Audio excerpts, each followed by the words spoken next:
Bonjour à tous. Comment ça va? On vous a un peu ambiancé là. On veut monter votre énergie pour que vous soyez au top pour participer à cette masterclass. Alors, ce que je vais vous proposer pour que ce soit plus sympa avant de commencer, c'est que tout le monde allume sa caméra, qu'on puisse se voir. Et par contre, de laisser, si vous voulez bien, vos micros effectivement éteints. On vous cédera la parole à la fin de la masterclass si vous avez des questions. Et d'ailleurs, concernant les questions, je vous invite à les partager dans le chat au fur et à mesure. Comme ça, déjà, vous ne les oubliez pas. Et puis, nous, ça nous permet aussi d'avoir une idée du nombre de questions auxquelles on devra répondre à la fin de la masterclass et de pouvoir, du coup, organiser ça au mieux. Donc, voilà. Est-ce que déjà, ça, c'est clair pour vous? Tout le monde est OK avec cette manière de fonctionner? Levez-moi les pouces. Top. Alors, eh ben, écoutez, on est hyper heureuse, Anne-Sophie et moi, donc Maître Palsterman, on va faire ça dans les règles, de vous accueillir pour cette masterclass 100% dédiée aux étudiants étrangers qui soit terminent leurs études cette année, soit qui, en tout cas, sont en train de les faire et vont à un moment donné acquérir un diplôme. Et si vous êtes là aujourd'hui, c'est que vous avez eu cet excellent réflexe de vous inscrire pour connaître toutes vos options pour pouvoir changer votre statut à la fin de vos études. Alors, rapidement, une petite présentation de notre cabinet pour ceux qui ne nous connaissent pas. Donc, nous sommes le cabinet d'avocats Alabi et Associés. Nous sommes un cabinet établi à Bruxelles. Nous sommes spécialisés en droit de l'immigration. Alors, aujourd'hui, nous serons deux à vous présenter cette masterclass. Donc, tout d'abord, eh bien, ma collaboratrice associée Anne-Sophie. Enfin, un petit coucou Anne-So, comme ça tout le monde sait que c'est toi. Voilà. Donc, petite présentation rapide d'Anne-Sophie. Donc, elle est avocate dans notre cabinet depuis le début de son stage, en fait. Donc, tu rentres dans ta 6e année. Oui. Correct. Ouais, on applaudit Anne-So qui entame sa 6e année, qui tient le coup. Génial. Donc, voilà, Anne-Sophie, elle adore justement toutes ces matières. C'est pour ça qu'elle est là aujourd'hui, parce que non seulement elle adore, mais en plus, elle les maîtrise. Elle traite énormément de dossiers d'étudiants, beaucoup de demandes de droit d'être entendu. Malheureusement, ça arrive. Ce ne sera pas l'objet de cette masterclass, mais promis, on vous en prépare une sur cette problématique. Aujourd'hui, on va vraiment parler de vos options. Et donc, ces options-là, on les traite aussi en collaboration, Anne-Sophie et moi. C'est-à-dire qu'on a aussi bien des étudiants qui demandent des extensions de séjour de 12 mois que des étudiants qui viennent nous voir parce qu'ils veulent travailler comme indépendants, comme salariés. Et c'est justement tout ce qu'on va voir ensemble aujourd'hui. Ça va être très, très excitant. Alors, l'idée aujourd'hui, c'est vraiment de vous présenter vos options, d'accord? On ne va pas vous faire un exposé sur tous les détails techniques des procédures. Ça aussi, on fera une masterclass prochainement sur le permis unique, une autre sur la carte professionnelle. Donc, suivez-nous sur les réseaux, restez vraiment abonnés, LinkedIn, Facebook, allez-y, suivez-nous, on communique largement. Et puis, de toute façon, maintenant, on a vos contacts, donc on vous tiendra au courant si vous souhaitez en savoir plus. Aujourd'hui, on va vraiment faire un focus sur les possibilités de changer de statut à la fin des études. Alors, rapidement, un petit mot. Oui, alors, moi, oui, je suis Emmanuelle Alabi, c'est vrai, j'ai oublié de me présenter. Donc, moi, j'ai fondé ce cabinet il y a 22 ans. Je suis spécialisée et spécialiste en droit de l'immigration et mon grand dada, c'est vraiment l'immigration économique. J'aime tout, évidemment, mais ce que j'adore par-dessus tout, c'est tout ce qui concerne justement les changements de statut, le permis unique, les cartes professionnelles et trouver toujours les trucs et astuces qui vont permettre à nos clients de rester et d'avoir des solutions pour pouvoir, à un moment donné, 1, changer leur statut, 2, obtenir un séjour permanent, 3, le Graal, la nationalité. Voilà, donc c'est ça qu'on va voir aujourd'hui. On va vous donner tous nos secrets, tous les trucs et astuces. Alors, ce n'est pas vraiment nos secrets, c'est la loi. Mais en tout cas, on va la simplifier pour vous, pour que vous compreniez quelles sont ces fameuses options et que vous soyez outillés au mieux. Alors, pourquoi cette masterclass rapidement? Vous vous en doutez, on est le 13 septembre, donc il est grand temps, si vous terminez vos études, d'envisager ce changement de statut et de savoir quelles sont les options qui s'offrent à vous. On sait que généralement, quand les étudiants nous contactent, ce qu'ils veulent, c'est savoir quand ils pourront avoir la nationalité. Et si pas la nationalité, quand ils auront au moins un séjour permanent. Donc, on va commencer cette masterclass en vous rappelant quelles sont les conditions élémentaires vraiment de base pour que vous compreniez l'importance aussi de changer de statut et de faire les choses dans les délais. On va commencer par une toute petite introduction assez brève sur les conditions pour pouvoir obtenir un séjour permanent en Belgique. Et puis, je céderai la parole à Anne-Sophie, qui donc vous expliquera bien la première option qui s'offre à vous si les deux autres options ne sont pas encore possibles, c'est cette fameuse demande d'extension de séjour pour une durée de 12 mois et seulement 12 mois pour pouvoir trouver un emploi. Donc, on commencera par ça et je te céderai la parole, Anso, et puis je reprendrai le flambeau. On parlera du permis unique, sachant qu'en plus, il y a des nouveautés et donc je vais vous les livrer en exclusivité parce que j'étais à une formation il y a 2-3 jours, donc je vais pouvoir vous expliquer tout ce qui va se passer. On parlera aussi un petit peu de la carte pro. Comme je vous l'ai dit, aujourd'hui, l'idée, c'est que vous puissiez bien comprendre pour chaque procédure quelles sont les conditions, comment ça se passe, que vous puissiez vérifier si vous êtes éligible ou pas, que vous puissiez aussi envisager la meilleure stratégie pour vous. Et évidemment, on vous donnera aussi nos recommandations, tout ce qui est vraiment important, tous les points d'attention pour éviter que vous n'ayez des problèmes et pour justement faire en sorte que tout se passe au mieux pour vous. Et puis, vous savez aussi que s'il y a quoi que ce soit, vous savez où nous trouver et on sera ravis de vous aider. Mais déjà, aujourd'hui, on veut vous donner un maximum d'outils pour que vous puissiez vous en sortir par vous-même. Alors, c'est parti. On commence. Donc, petit plan rapide de la masterclass. Comme je vous l'ai dit, on parle du séjour permanent. On passe ensuite à la prolongation de séjour avec les différents points. On va aussi parler des droits et obligations que vous avez pendant cette fameuse prolongation, le cadre légal, mais surtout, c'est ça qui vous intéresse, les conditions pour pouvoir l'obtenir. Ensuite, on abordera la deuxième partie qui sont réellement les options qui permettent de changer de statut, parce que finalement, cette extension, c'est gagner du temps vers un changement de statut. Elle ne suffira pas à elle seule, on vous l'expliquera, pour obtenir le séjour permanent. Il faudra de toute façon passer par un changement de statut. Aujourd'hui, on va se focaliser sur 2 changements de statut. C'est le permis unique, c'est-à-dire les travailleurs, et la carte professionnelle, c'est-à-dire pour les travailleurs indépendants. Pourquoi je dis qu'on va se focaliser uniquement sur ces 2-là? C'est qu'il est possible aussi de changer de statut, par exemple avec un regroupement familial, si vous êtes en couple, si vous avez donné naissance à un enfant. Mais aujourd'hui, on va évidemment pas parler de ça. On fera aussi une masterclass sur le regroupement familial si ça vous intéresse. Mais donc aujourd'hui, c'est vraiment focus sur les changements de statut au niveau immigration économique. Est-ce que c'est OK pour vous? C'est ça qui vous intéresse? C'est ça que vous voulez savoir? Youpi! C'est parti! Alors, je reprends donc mon petit document pour pouvoir vous faire glisser les slides en même temps. Donc, séjour permanent. Donc, ce qui est vraiment, vraiment important que vous compreniez, c'est que dans la loi, le séjour étudiant, à la base, ne permet pas d'obtenir un séjour illimité. Et donc, j'utilise bien des termes différents. Donc, le séjour illimité, c'est la carte B ou la carte C. La loi dit que vous devez avoir 5 années de séjour légal sans interruption. Mais malheureusement, le séjour étudiant n'est pas pris en compte dans cette procédure-là.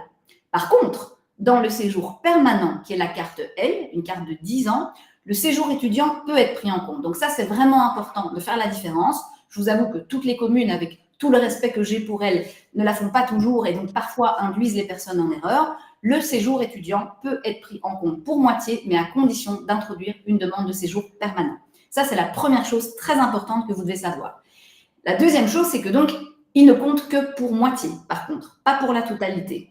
Et l'autre aspect qui est vraiment fondamental, c'est que même si vous totalisez l'équivalent de 5 années d'études, je vais prendre l'exemple des médecins. Les médecins, bien souvent, entre leurs années d'études et les spécialisations, ils ont plus de 10 ans d'études. Si on divise par 2, ça fait 5, ils ont déjà leurs 5 ans.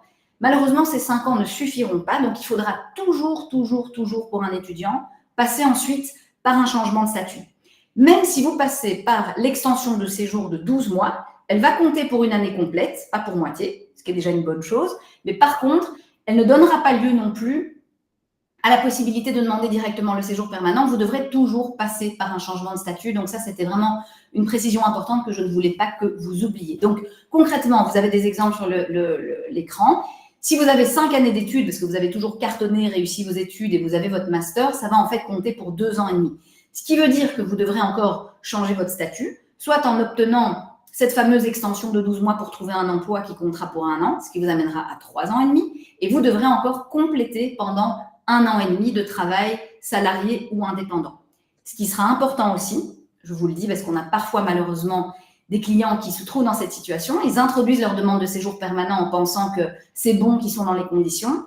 Entre-temps, leur permis unique ou leur carte professionnelle se termine au beau milieu de la procédure, ils ne pensent pas à la renouveler en pensant qu'ils vont avoir le séjour permanent, et bam, ils ont un refus de séjour permanent, et en plus, ils se retrouvent en difficulté parce qu'ils perdent leur séjour. Donc, ce qui est important aussi, c'est que le changement de statut que vous allez obtenir doit perdurer. Donc, vous devez veiller à ce que votre séjour reste légal jusqu'au moment où vous avez votre carte L en main. Donc, vous ne l'avez pas, vous lâchez rien. Est-ce que tout ça, c'est clair pour tout le monde?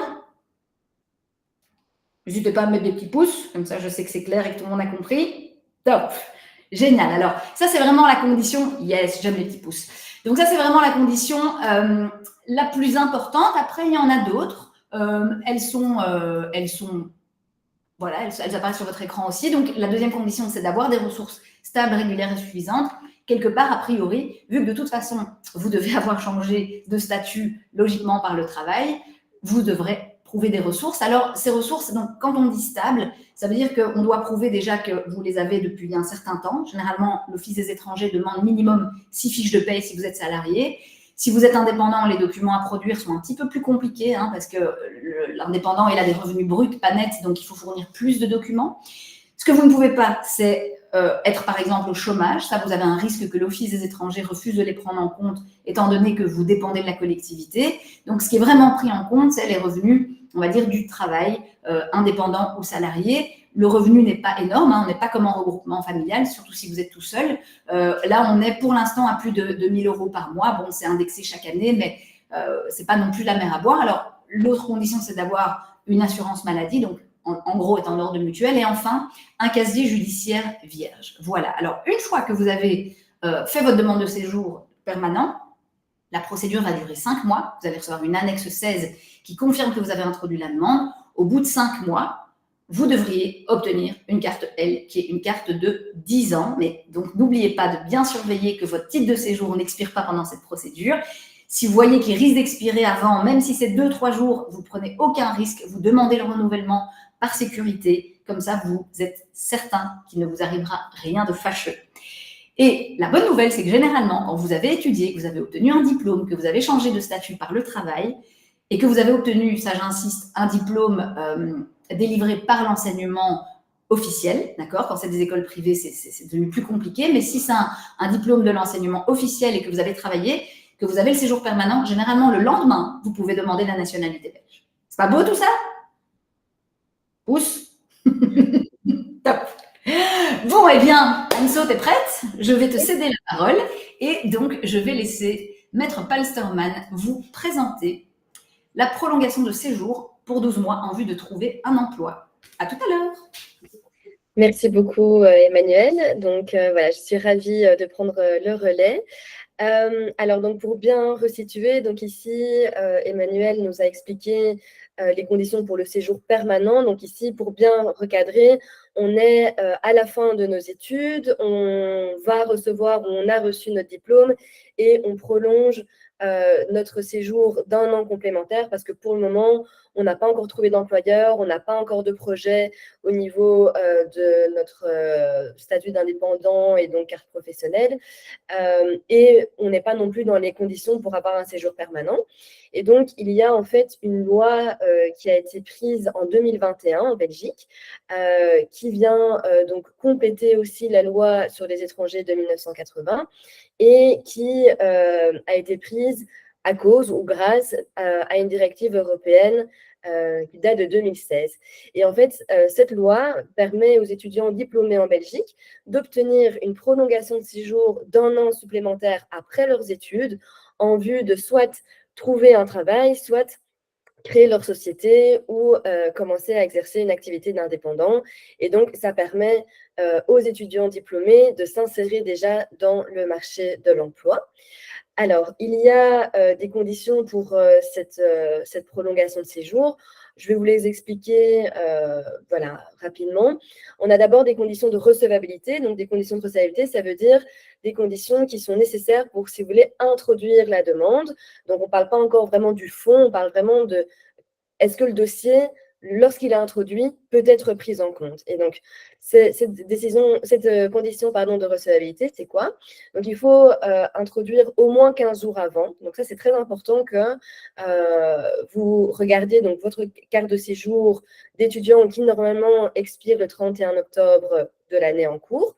Ça veut dire qu'au grand plus tard, le 15 octobre, vous devriez avoir introduit votre demande. Et nous, on vous conseille d'introduire un mois avant pour ne pas être sous le stress par rapport au délai. Ça veut dire aussi qu'on vous conseille de commencer à préparer votre dossier de renouvellement et donc de prolongation de séjour post-études plusieurs semaines, voire 2-3 mois avant, pour avoir le temps d'aller récolter vos documents, donc constituer votre dossier complet, vous assurer avec votre commune de résidence comment introduire votre demande de prolongation. Est-ce qu'il faut prendre un rendez-vous? Est-ce qu'on peut envoyer par email? Est-ce qu'on envoie par recommandé, etc. Donc, on vous conseille concrètement de commencer à vous occuper de cette prolongation dès le mois de juin, juillet. Même si vous êtes en train, par exemple, de discuter avec un employeur pour introduire une demande de permis unique, ou même si vous êtes déjà en train de préparer une carte professionnelle, il faut vraiment s'y mettre à l'avance, on va dire à titre conservatoire, donc pour préserver vos droits au cas où il y a un problème avec votre employeur potentiel, il y a un problème avec votre carte professionnelle. Alors, il faut aussi bien sûr avoir un titre de séjour qui est valide en Belgique. Donc, c'est important que votre carte de séjour soit valable au moment de l'introduction de la demande. Et il faut avoir terminé avec succès, bien sûr, votre programme d'études dans un établissement d'enseignement supérieur reconnu en Belgique. Donc, c'est ce qu'Emmanuel avait expliqué aussi pour le séjour permanent. Donc, les diplômes des établissements privés ne sont pas concernés. Alors maintenant qu'on a vu donc, les conditions de recevabilité, surtout donc, le délai et le fait d'avoir un dossier complet, on peut arriver donc aux conditions de fond de la demande. Par rapport aux questions qui sont posées dans le chat, que ce soit de manière pratique ou sur le fond, on vous invite donc à envoyer vos questions dans le chat et on répondra pour le tout à la fin de la masterclass. Alors, donc, pour les conditions de fond, donc, on a bien sûr des documents à joindre, la preuve de votre identité donc, par rapport à votre passeport, le diplôme, on l'a dit. Il faut toujours avoir une assurance mutuelle. Et alors, là où c'est important de bien faire attention, c'est au niveau des preuves des moyens de subsistance suffisants. En fait, cette prolongation de séjour, c'est une prolongation de séjour qui va se baser sur les conditions du séjour pour les étudiants. Bien sûr, vous n'étudiez plus puisque vous avez été diplômé, mais on va prendre en compte certaines conditions, notamment celles des revenus pour les étudiants. Et donc, il y a premièrement l'engagement de prise en charge par l'annexe 32 du garant. Donc là, c'est dans le cas où vous avez un garant et ce dernier souhaite continuer à vous prendre en charge même après vos études pour cette année complémentaire. Attention, pour les revenus du garant, c'est indexé chaque année. Donc, il faut faire bien attention à ce que les revenus de votre garant soient toujours compatibles avec les revenus minimums qui sont imposés par l'Office des étrangers. Il peut arriver, par exemple, que le garant, au début de vos études, dispose des revenus suffisants, mais par exemple, il n'a pas eu d'indexation de salaire ou son salaire n'a pas été augmenté et finalement, son salaire est un peu inférieur au montant minimum. Donc, il faut vraiment faire attention à cela. Sinon, vous pouvez aussi démontrer vos revenus par des revenus propres, donc en job d'étudiant par exemple. Par exemple, vous êtes en séjour d'étudiant et donc vous avez un job d'étudiant. Vous devez percevoir minimum 803 € net par mois. Donc pareil, ce montant peut être indexé. Et dans l'hypothèse où vous savez que vous allez conclure un contrat de travail, où vous en avez déjà un, vous pouvez démontrer vos revenus par des revenus propres, donc via votre job. Alors, au niveau de la procédure, donc, la demande s'introduit toujours à la commune de résidence, donc comme vous l'avez fait pour les renouvellements de séjour. Comme on l'a dit, c'est 15 jours avant, au grand plus tard, donc de l'expiration de votre carte de séjour. À nouveau, on vous conseille vraiment d'introduire votre demande un mois à l'avance pour que vous soyez bien dans les délais. Alors, sans rentrer trop dans les détails des types d'annexes que vous recevez, en gros, pour résumer, si votre dossier est complet, vous recevez une annexe 33 terre qui confirme que le dossier est complet et qu'il est envoyé à l'Office étranger. Si le dossier est incomplet, vous avez 15 jours complémentaires pour le compléter. Donc, à nouveau, on souligne l'importance de compléter, de préparer votre dossier bien à l'avance. Et alors, là où ça devient difficile, compliqué, c'est si votre dossier est introduit tardivement ou s'il est incomplet. Alors vous allez recevoir une décision d'irrecevabilité. Et donc là, malheureusement, voilà, il faudra prendre des dispositions parce que le dossier n'est pas accepté directement.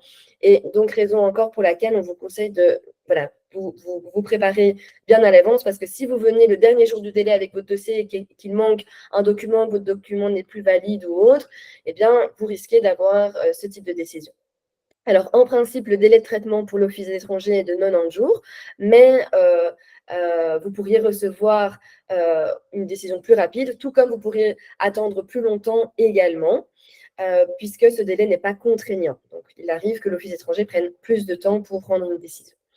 Alors, au niveau de la procédure, donc si la décision est positive, ça signifie que vous allez recevoir une carte de séjour d'un an. Donc, à nouveau, comme le séjour étudiant, ça partira du 1er novembre de l'année au cours au 31 octobre de l'année prochaine. Cette prolongation n'est pas renouvelable. Donc, ce sera vraiment une année. Vous ne pourrez plus obtenir une autre prolongation après cette année-ci. Donc, il y a vraiment une obligation dans votre chef de changer de statut en obtenant soit un permis unique, soit une carte professionnelle. C'est ce qu'Emmanuel va vous expliquer. Et dans le cas où, dans cette année-là, vous n'avez pas trouvé de travail, vous n'avez pas pu commencer un séjour comme indépendant, à ce moment-là, on peut envisager de repasser en séjour étudiant et donc réintroduire une demande de séjour étudiant, etc. Mais donc, nous, on vous conseille vraiment vivement de maximiser le temps que vous avez à ce moment-là pour trouver du travail ou pour créer votre société. Et donc, dans le cas où, malheureusement, l'Office des étrangers venait à refuser votre demande, une décision donc négative sera prise avec un ordre de quitter le territoire. Soit donc, dans quelle hypothèse est-ce que ça peut arriver? Si l'étudiant diplômé ne remplit pas ou plus les conditions d'octroi, par exemple, le garant n'a pas des revenus suffisants selon l'Office étranger, ou s'il est considéré comme une menace pour l'ordre public, la sécurité nationale ou la santé publique. Ça, comme vous le savez, les étudiants doivent impérativement respecter l'ordre public. Alors, au niveau des droits et obligations qui découlent de ce droit au séjour pendant une année, donc bien sûr, premièrement, ne pas constituer une charge pour la collectivité, c'est-à-dire ne pas demander l'aide financière du CPS. Ça rentre aussi dans la lignée du fait que l'étudiant doit avoir ses propres ressources. On attend de l'étudiant, du coup, de rechercher activement un emploi qui donc lui permettra d'introduire une demande de permis unique avec son employeur ou donc s'il souhaite exercer comme indépendant, soit en personne physique, soit en société, d'entreprendre justement les démarches pour obtenir une carte professionnelle et puis demander de changer de statut lors de l'obtention de la carte professionnelle. Alors, durant ce délai, donc comme on l'a dit, ça peut durer 90 jours, un peu moins, un peu plus. Vous serez couvert par une annexe 15 qui, vous permet de résider en Belgique. Attention, l'annexe 15 ne permet pas de voyager, par contre. Et au niveau de l'accès au marché du travail, alors, en fait, l'étudiant qui sera diplômé devra demander le permis unique, mais pendant cette période, l'étudiant a un accès au marché qui est illimité, donc vous pouvez déjà commencer à travailler. Ça peut être pratique, par exemple, si vous trouvez un travail pour lequel un CDD d'abord est signé pendant quelques semaines, quelques mois, avant de signer un CDI et donc pouvoir demander le permis unique. Attention pour le permis unique, Emmanuel va vous l'expliquer, mais il faut aussi s'y prendre à l'avance. Voilà, je pense que j'ai fait le tour et je recède la parole à Maître Alabi.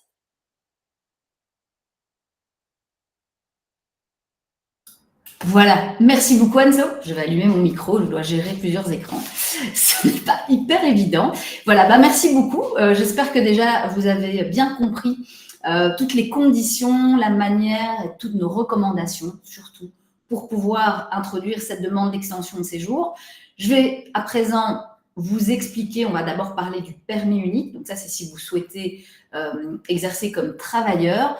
Ce qui est peut-être important de signaler aussi à ce stade, c'est que si certains d'entre vous terminent leurs études ou un employeur font une demande de permis unique ou de carte professionnelle et se rendent compte aux environs du 10 octobre qui n'ont pas encore reçu de décision et qui n'ont pas fait cette demande d'extension, nous, ce qu'on fait avec nos clients, c'est qu'on leur conseille de toujours l'introduire à titre conservatoire. Parce que vous n'avez jamais de garantie que soit de votre carte pro, soit de votre permis unique va être accepté. Donc, si vous voyez que fin septembre, début octobre, alors que vous avez fait le nécessaire, après avoir obtenu votre diplôme et que vous attendez des réponses des autorités et qu'il n'y a toujours rien, s'il vous plaît, soyez prudent, préparez un dossier pour demander une prolongation de séjour de 12 mois post-études, de manière à avoir la certitude de ne pas avoir d'interruption dans votre séjour, parce que cette interruption de séjour, non seulement en cas de refus, elle va pas être juste une interruption, elle va être la fin d'un séjour, et donc ça, ce serait vraiment dommage. Et deuxièmement, cette interruption de séjour pourrait potentiellement avoir un impact sur le séjour permanent si jamais l'interprétation qui est faite par la commune ou l'office est restrictive, on constate que ça peut rendre les démarches un petit peu plus compliquées. Donc, soyez vraiment vigilants par rapport à ça. Si vous n'avez pas introduit cette demande, que vous avez directement opté pour une demande de changement de statut, mais que vous n'avez pas reçu de décision à cette demande, moi, je dirais avant le 1er octobre, alors vraiment, remuez-vous, prenez rendez-vous avec la commune, préparez un dossier, déposez-le par sécurité. Ne prenez aucun risque. Voilà. Maintenant, on va parler du permis unique. Alors, le permis unique, pourquoi on l'appelle le permis unique? Parce que c'est en même temps une autorisation de travail et une autorisation de séjour. Donc, dans le même document, vous allez recevoir les deux autorisations.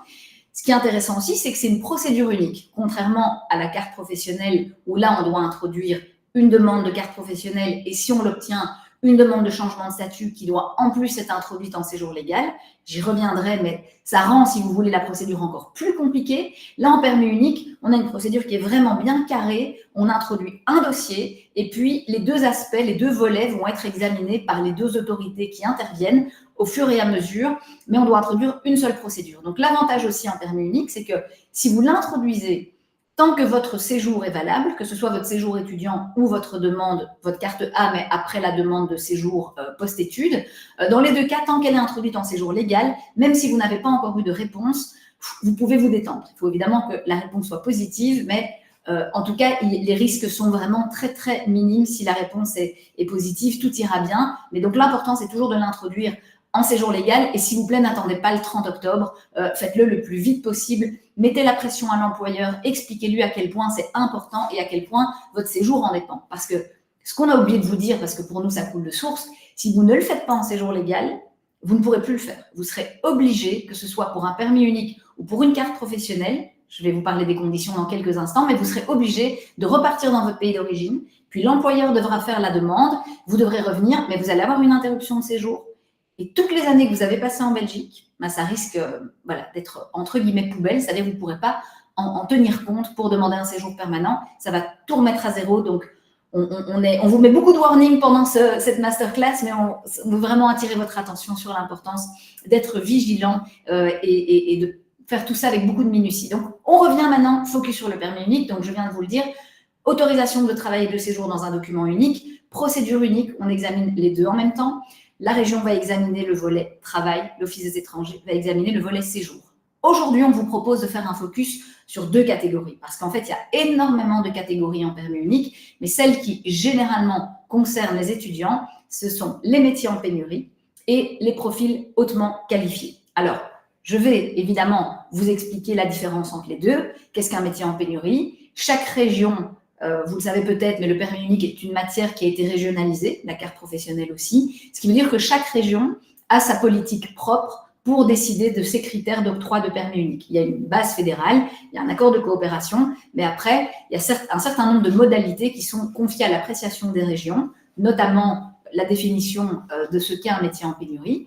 Avant de rentrer dans le vif du sujet du métier en pénurie, il y a un principe qui est fondamental et qu'il faut comprendre en permis unique, c'est que vous devez d'abord trouver un employeur parce que c'est l'employeur qui va introduire la demande de permis unique auprès de la région compétente qui sera le lieu d'occupation réel du travailleur.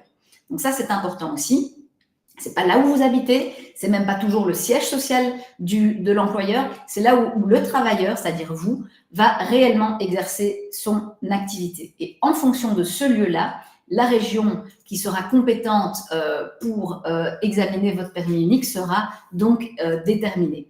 Alors, premier focus, métier en pénurie. Donc, de base, dans la loi fédérale, Un métier en pénurie, c'est quoi? C'est un métier pour lequel il est impossible de trouver parmi la main-d'œuvre nationale de l'emploi un travailleur apte à exercer la fonction dont l'employeur a besoin, même au moyen d'une formation de maximum 6 mois. Donc ça, c'est important.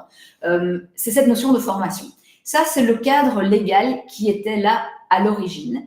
Ce qui est important de comprendre aussi, c'est qu'en permis unique pénurie, métier en pénurie, l'autorisation elle va toujours être délivrée uniquement pour 1 an, contrairement au hautement qualifié qui peut être délivré jusqu'à… La durée peut aller jusqu'à 3 ans. Sur les métiers en pénurie, les régions, comme je vous l'ai expliqué, ont chacune leurs propres règles et font chacune une appréciation différente. Et ces règles viennent justement de changer. Donc, je vais pouvoir vous les partager en priorité. On va commencer par la Wallonie. Donc, la Wallonie, jusqu'au 30 septembre prochain, en réalité, la Wallonie, si vous regardez sur leur site, ils ont une liste, je pense qu'aujourd'hui, il y a 69 fonctions sur cette liste qui sont des fonctions en pénurie. Cette liste, elle est valable jusqu'au 30 septembre, ce qui veut dire que le 1er octobre, elle change. Pourquoi c'est important? Parce que si vous introduisez maintenant une demande pour un métier qui est sur la liste des métiers en pénurie et que le 1er octobre, il ne l'est plus, voilà, ça peut potentiellement poser problème. Ça ne veut pas dire que ce sera automatiquement refusé non plus, ça dépendra du métier, mais il faut savoir, il faut comprendre cette subtilité. Et avant ça, et jusqu'au 30 septembre, la région wallonne, sa politique, c'était soit c'est un métier sur la liste des métiers en pénurie et on dit oui d'office sans examen du marché de l'emploi, à condition évidemment de prouver que la fonction est bien celle-là et que le travailleur dispose bien de ses compétences, soit ce n'est pas sur la liste, on refuse d'office. Et à ce moment-là, le travailleur et l'employeur, surtout, a la possibilité d'introduire un recours auprès du ministre, d'expliquer la situation, de justifier qu'il ne trouve pas de travailleur et le ministre apprécie. À partir du 1er octobre, on a toujours cette même liste qui existe, donc ça n'a pas changé. Par contre, ce qui a changé, et ça, personnellement, je trouve que c'est vraiment une évolution, c'est qu'il n'y a plus uniquement cette liste. Il y a une autre manière de procéder, qui a d'ailleurs été celle que nous, on a toujours conseillé de faire à nos clients avant que cette loi ne sorte. Nous, ce qu'on leur disait, c'est de toute façon, par sécurité, dites à l'employeur de publier une annonce sur le site du Forum pendant, alors nous, on disait 4 semaines, c'est 5 semaines. Donc, il faut que l'employeur publie une annonce sur le site du Forum pendant 5 semaines. Cette annonce, automatiquement, maintenant, elle va être publiée sur le site de RES, qui est un site européen pour tous les travailleurs européens qui chercheraient un emploi. Et donc ça, c'est un des critères, c'est de publier une annonce pendant 5 semaines. Si l'employeur peut démontrer que soit il n'a pas reçu de candidature, soit qu'il n'a reçu aucune candidature qui correspondait au profil en le justifiant, à ce moment-là, on considérera aussi que le métier est en pénurie. Alors, il y a d'autres manières de faire aussi. Donc, de nouveau, il y a des dispositifs de gestion active par le Forum. C'est l'employeur qui met une annonce sur le site de Forum, qui demande au Forum de lui trouver des candidats. À ce moment-là, même chose. Si on a des recherches qui sont infructueuses, ça pourrait du coup donner lieu à la délivrance d'un permis unique parce que l'administration pourrait effectivement considérer que l'employeur a démontré qu'il n'a pas trouvé de candidat. Et puis, il y a toujours ce qui existait déjà avant et qui existe toujours maintenant, c'est une appréciation par le fonctionnaire au cas par cas en fonction des éléments qui sont fournis par le demandeur. Parce que voilà, vous pouvez très bien ne pas avoir un profil qui est en pénurie de manière générale, mais de par les langues que vous parlez, votre expertise, votre expérience, les diplômes, peut-être des réseaux que vous avez, peu importe. En tout cas, que votre profil représente une valeur ajoutée très particulière pour votre employeur qui n'est pas interchangeable. Dans ce cas-là, il faudra évidemment que l'employeur le démontre, mais c'est important de savoir que ça reste possible et dans ce cas-là, il faudra évidemment constituer un dossier béton. Est-ce que tout ça, c'est OK pour vous? On a bien compris comment ça fonctionne en Wallonie? Top. Alors, on va aller voir maintenant comment ça se passe ailleurs. On va aller regarder sur la région flamande. Donc, la région flamande, eux, ils ont fait… Alors, ça ressemble un petit peu à la Wallonie, mais c'est encore un petit peu différent. Donc, en région flamande, ils ont d'abord un arrêté ministériel. Et sur cet arrêté ministériel, on a une liste de métiers qui, elle aussi, est mise à jour chaque année. Donc, c'est important de toujours aller la consulter et de s'assurer aussi que c'est toujours d'actualité en cas de changement. Cette liste, donc on va vous partager, quelqu'un a posé la question dans le chat. Oui, on va vous partager les slides et on va encore vous partager d'autres choses et vous aurez aussi accès au replay. Mais donc, vous pourrez cliquer sur le lien qui se trouve ici, vous aurez accès à cette liste qui est en néerlandais bien évidemment. Donc ça, c'est le premier cas de figure. Donc là, on considère que ce sont des profils qui sont moyennement qualifiés, qui sont en pénurie en Flandre. Si votre profil se trouve sur cette liste, automatiquement, le permis unique est accepté. On considère que c'est un métier en pénurie. Il n'y a pas d'examen du marché du travail. Mais il n'y a que, je pense, 19 fonctions. Deuxième cas de figure, là, c'est une liste qui est plus grande. On a quand même 241 métiers dessus. Là, ce sont des métiers qui sont considérés comme étant en pénurie, mais être sur la liste ne suffit pas. Il faut alors, à ce moment-là, vous identifier la fonction comme étant sur cette liste. Et ensuite, il y a une deuxième étape qui ressemble assez fort à la procédure mise en place en Wallonie, c'est qu'il faut aussi publier, l'employeur donc doit publier une annonce sur le site web du VDAB et de RES, toujours ce fameux site européen. Là où c'est un petit peu foufou, et j'espère franchement qu'ils vont s'en rendre compte, c'est que l'annonce, elle doit être publiée pendant 9 semaines. Donc 9 semaines pour un profil en pénurie, c'est-à-dire l'employeur, il ne trouve pas, il a vraiment besoin de vous, c'est urgent, sinon c'est compliqué pour lui, et bien il doit quand même attendre 2 mois et 1 semaine avant de pouvoir introduire la demande, qui ensuite va encore, on va le voir, prendre un certain temps avant d'être traité. Donc en gros, en Flandre, si vous avez les compétences, déjà si vous êtes employeur et que vous voulez engager quelqu'un qui est sur cette liste, ben, il va falloir prendre votre mal en patience, parce que ça va durer un petit peu, mais si vous faites tout ce qu'il faut et que vous suivez toutes les étapes que je viens de vous expliquer, ça pourrait fonctionner. C'est juste que, voilà, petit retour en arrière, si vous êtes étudiant, que vous devez changer de statut et que votre métier se trouve sur cette fameuse liste et que vous devez attendre d'abord 9 semaines et puis ensuite tout le délai de traitement, sans garantie que ça va être accepté, c'est peut-être un petit peu chaud. Donc, essayez toujours de voir si vous n'avez pas d'autres options. Et puis, si vous n'avez que celle-là, bon, ben voilà, il faut la tenter.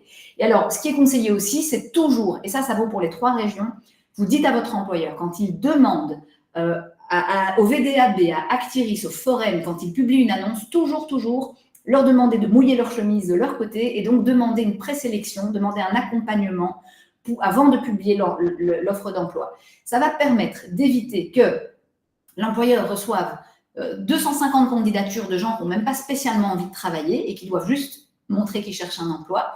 Et ça permettra du coup d'avoir aussi dans le dossier des échanges de mails avec l'organe compétent au niveau régional en recherche d'emploi qui va confirmer à un moment donné, le cas échéant, à l'employeur qu'en fait, désolé, mais on n'a pas trouvé de candidat. Et nous, évidemment, en tant qu'avocat, quand on a ce genre de mail, c'est du pain béni parce qu'après, c'est compliqué qu'ils viennent nous dire non alors qu'ils ont eux-mêmes reconnu l'absence de candidat. Donc, ça, je le souligne, toujours recommander à l'employeur d'insister, de demander une présélection par Actiris, Forum ou VDAB selon la région pour avoir plus de poids dans le dossier. Alors, après, voilà, il y a encore d'autres critères qui sont pris en considération.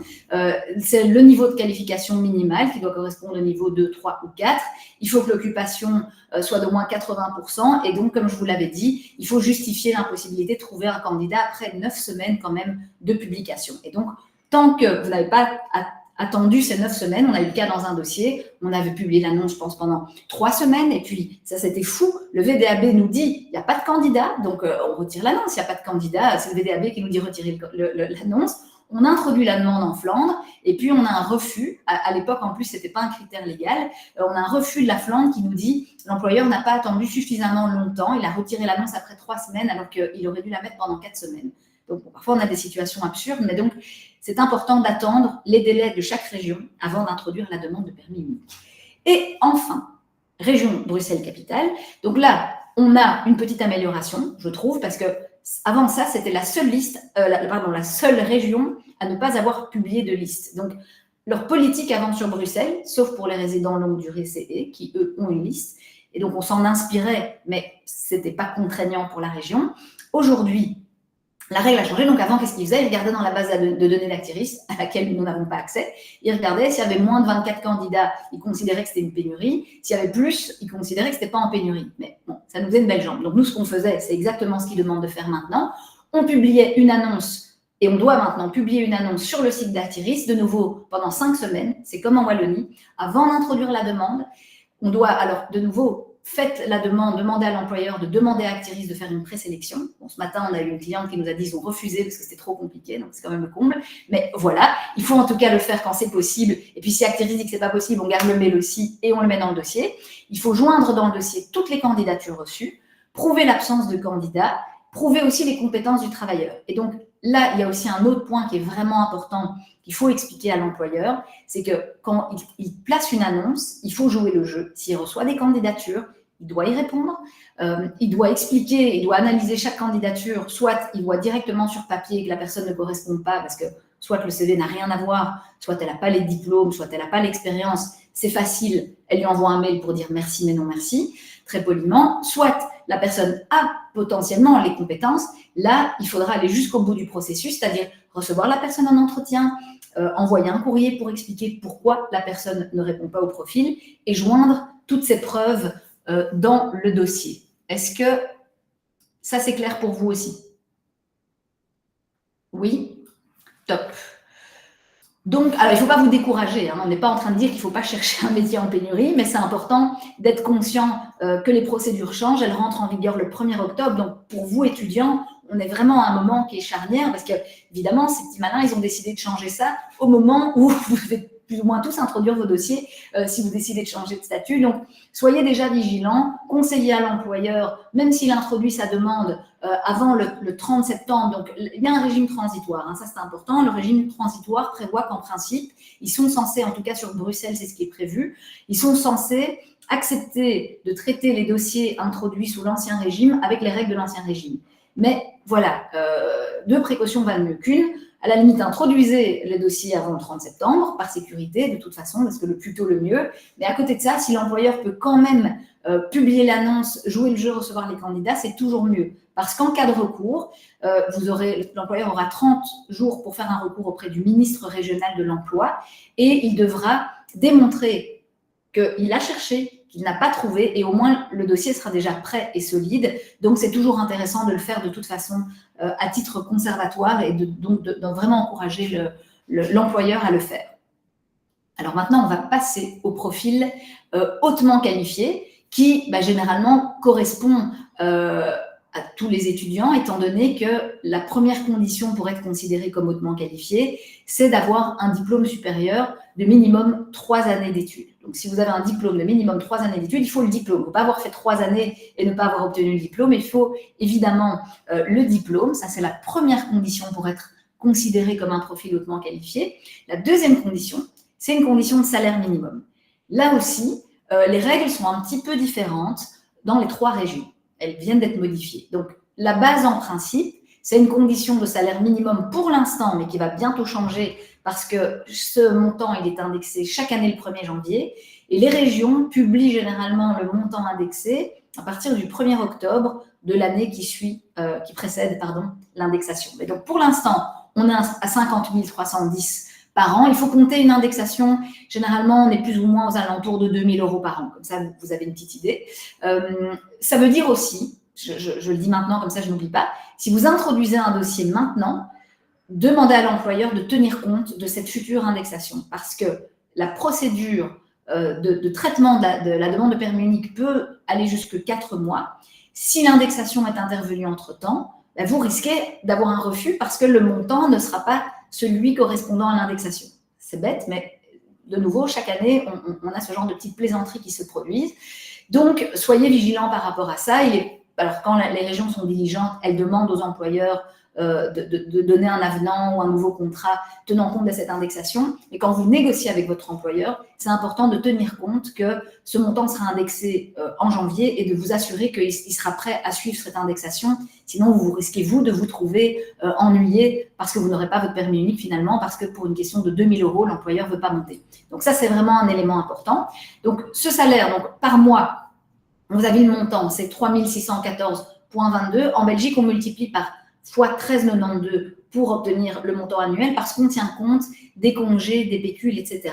Alors, la nouveauté en Wallonie, avant la Wallonie avait les mêmes règles que Bruxelles, la nouveauté, ils ont fait comme la Flandre, c'est que quand vous êtes un jeune, et ça c'est bon pour vous, quand vous êtes un jeune de moins de 30 ans, il y a une réduction de salaire qui est de 80%. Donc en fait, vous aurez un taux réduit qui en fait coûtera quasiment 10 000 € en moins à votre employeur. Donc ça, c'est non négligeable. Il faudra évidemment surveiller parce que si vous atteignez les 30 ans en cours de contrat, forcément, vous allez passer dans la catégorie supérieure. En Flandre, donc, même règle pour la Wallonie, donc, même règle pour Bruxelles sur les catégories générales. Donc 50 310 par an, 3 614,22 par mois. Par contre, si vous avez moins de 30 ans ou si vous travaillez comme infirmier ou comme infirmière, donc c'est l'un ou l'autre, là aussi, c'est 80% du salaire qui est exigé. Okay. Et sur Bruxelles, ça c'est la nouveauté. Avant, Bruxelles exigeait 50 310 et c'était un montant qui était fixé au niveau annuel. Maintenant, Bruxelles a un peu changé sa règle. Ils prennent 80% du montant d'un salaire moyen pour un hautement qualifié. Bref, eux, ils appliquent une règle qui est plutôt par mois. Et donc, Bruxelles demande un tout petit peu moins. C'est 3 591,12 € qui sera donc indexé chaque année au 1er janvier. OK pour vous?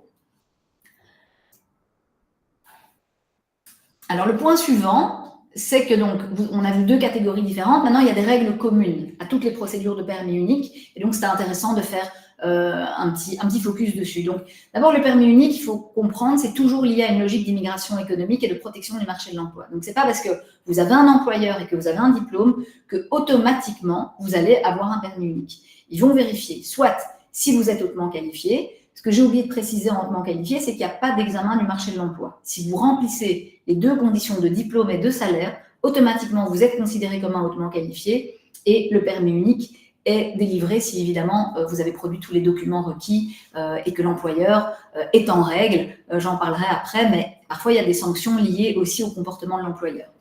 Alors, deuxième chose, c'est ce que je vous avais expliqué tout à l'heure, la demande de permis unique, elle doit toujours être introduite par l'employeur ou son mandataire, mais c'est l'employeur qui fait la demande, pas vous en tant que travailleur, et donc il faut d'abord trouver l'employeur, forcément. Elle est introduite par la plateforme Single Permit, donc tout se fait par voie électronique, il faut envoyer tous les documents en PDF, il faut se connecter. Donc, nous, quand on le fait pour l'employeur, on lui donne une procuration, il la complète, on l'introduit dans le système et puis on introduit tout en son nom, on fait tout le suivi. C'est une autorisation. Donc, le droit au séjour, ça c'est important, droit au séjour et droit au travail sont intrinsèquement liés. Donc, on va vous donner un droit au séjour si on vous donne le droit au travail et à contrario, on vous redonnera un droit au travail en cas de renouvellement tant que vous avez droit au séjour. Si l'employeur fait la demande de renouvellement tardivement et que votre séjour a expiré, vous devrez repartir, demander un visa. Donc tout ça, il faut être aussi vigilant une fois que vous l'avez. Soyez attentif, vérifiez la validité de vos documents. Pourquoi je vous dis ça aussi? C'est que la particularité de toutes ces procédures, c'est que les autorisations sont prises à des moments différents. Quand vous recevez l'autorisation de travail, vous allez la recevoir à une certaine date. Et l'autorisation de séjour, généralement, elle va suivre 1 ou 2 mois après. Et ce qui va encore suivre plus tard, c'est votre carte de séjour. Et donc finalement, vous, la plupart, en tout cas, ça arrive très souvent, nos clients tablent sur le fait que j'ai reçu ma carte de séjour en octobre et donc je dois demander le renouvellement 2 mois avant en octobre. Mais non, parce qu'en fait, ce qui va compter, c'est la date à laquelle l'autorisation de travail a été prise. Et la demande de renouvellement, elle doit être introduite 2 mois avant la fin de l'autorisation de travail. Je le dis ici pour que vous compreniez à quel point séjour et droit au travail sont liés, et à quel point, du coup, c'est important de surveiller les deux. Alors, ce qui est très important, très important, c'est une autorisation de travail qui est limitée d'abord à l'employeur, donc vous pouvez travailler que pour l'employeur qui l'a obtenu pour vous, même si l'employeur personne physique a 3 sociétés différentes et qui vous met sur l'une et puis sur l'autre, ce qui compte, c'est le numéro d'entreprise. Donc, il ne peut pas faire ça. Vous devez travailler pour l'entité, donc l'entité qui a le numéro d'entreprise qui vous a engagé. Même si le gérant change, etc., tout ça n'a pas d'importance. Ce qui compte, c'est le numéro d'entreprise et bien sûr le lieu d'occupation pour déterminer la région. Ça, c'est ce que je vous ai expliqué tout à l'heure. Donc, vous ne pouvez travailler que pour cette entité-là, pour ce numéro d'entreprise-là et pour cette fonction. On a une cliente à qui c'est arrivé il n'y a pas longtemps. L'employeur l'a engagée pour une certaine fonction dans sa boulangerie. Puis finalement, ils ont tellement traîné à délivrer l'autorisation qu'ils ont pris quelqu'un d'autre, mais ils voulaient quand même la garder parce qu'elle était super. Donc, ils l'ont mis sur une autre fonction. Eh bien, au moment du renouvellement, la région a refusé en disant « Vous n'avez pas respecté la loi. On vous avait donné l'autorisation pour faire tel type de fonction. Vous avez fait tel type de fonction qui n'est en plus pas en pénurie. » Et ils ont refusé le renouvellement. Donc, très important aussi, quand vous négociez, on doit vous engager pour la fonction pour laquelle, qui est indiquée sur le contrat et qui correspond à celle pour laquelle l'autorisation a été délivrée. Donc, autre petit conseil, vérifiez aussi bien que les fiches de paye mentionnent cette fonction-là. Alors, je vous l'ai expliqué tout à l'heure, procédure unique, type de séjour unique. Je vous l'ai dit aussi, compétences mixtes. Donc, quand vous introduisez via Single Permit, quand l'employeur introduit, ce qui va se passer, c'est que c'est d'abord la région qui va vérifier, si le dossier est complet et va prendre une première décision en recevabilité. Cette décision, elle est importante parce qu'elle fait courir le délai de 4 mois qu'auront ensuite conjointement la région et l'Office des étrangers pour prendre une décision finale. Donc, la région vérifie d'abord si le dossier est complet, prend une première décision en recevabilité. Ensuite, elle vérifie si les conditions de fond, pénurie ou hautement qualifiées, sont réunies également. Et là, elle délivrera l'autorisation de travail. Et la date de cette autorisation de travail, c'est cette date-là qui sera importante pour demander le renouvellement l'année d'après, 2 mois avant. Et ensuite, quand l'autorisation de travail est accordée, le dossier part à l'Office des étrangers qui va prendre une décision sur l'autorisation de séjour.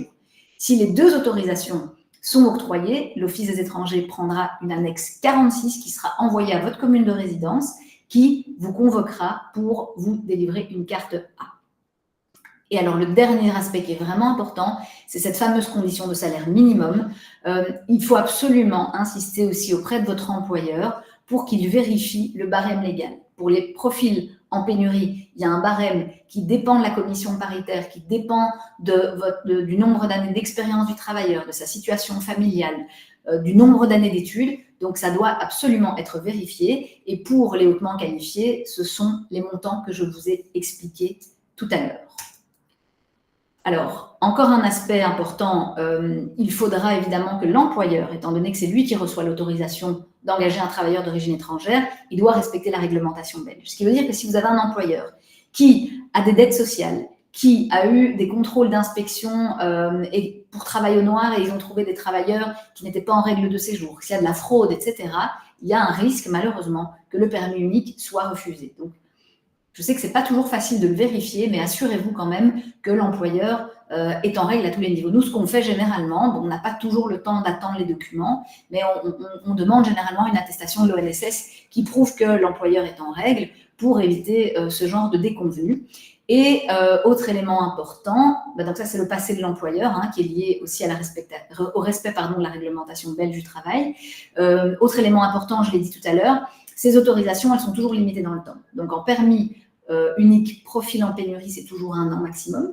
Et en hautement qualifié, ça va de 1 à 3 ans. Ce sera 3 ans si l'employeur signe un contrat de 3 ans ou à durée indéterminée. Mais aussi, ce qu'on a remarqué, c'est qu'il faut quand même que l'employeur ait déjà publié des comptes et bilans et une certaine stabilité financière. Sinon si c'est une société jeune, la région, dans certains cas, va être un petit peu méfiante, va vouloir s'assurer que la société est viable financièrement, qu'elle peut payer les salaires. Donc, la viabilité financière de votre employeur est très importante.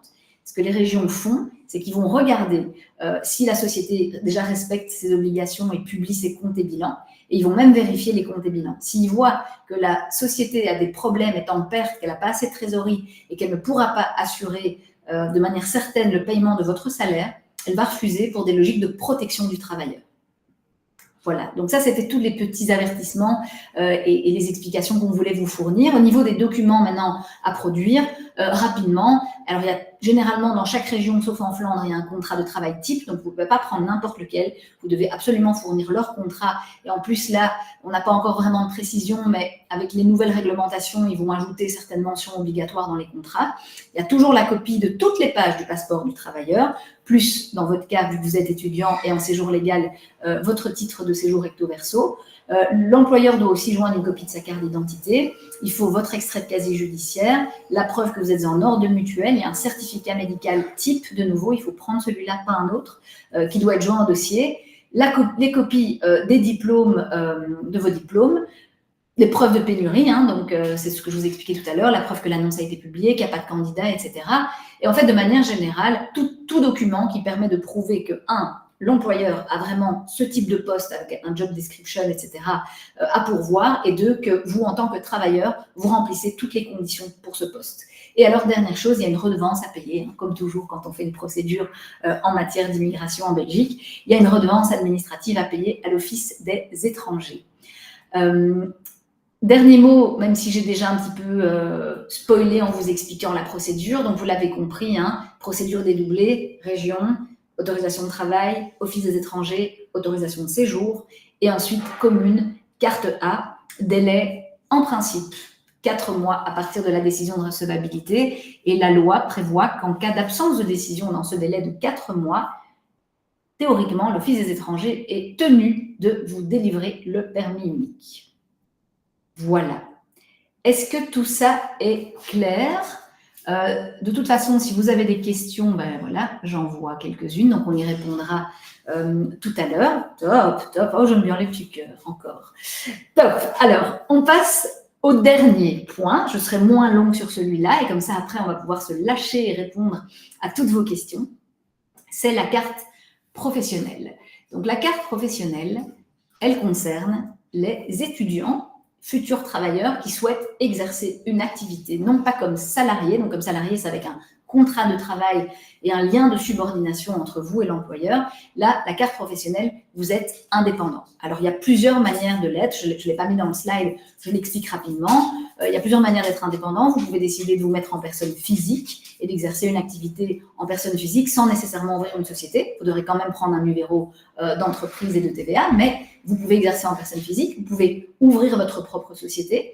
Vous pouvez racheter une société déjà existante et vous pouvez aussi entrer comme associé actif dans une société déjà existante. Mais l'idée, en tout cas, c'est que vous exerciez cette activité de manière indépendante et donc sans lien de subordination. Donc, il faut faire aussi attention aux faux indépendants. Pourquoi je vous dis ça ? Parce qu'on a énormément de clients qui nous contactent et clairement, la solution de l'employeur pour ne pas devoir payer des charges sociales, c'est je te donne 1% de ma société et en fait, tu viens travailler, il n'y a pas d'apport financier, il n'y a pas vraiment de valeur ajoutée pour la société, si ce n'est d'avoir de la main-d'œuvre sur laquelle on ne paye pas de ONSS et de laisser toute cette charge-là sur la tête du travailleur. Ça, c'est des dossiers qui seront d'office refusés. On va parler des critères d'octroi tout de suite.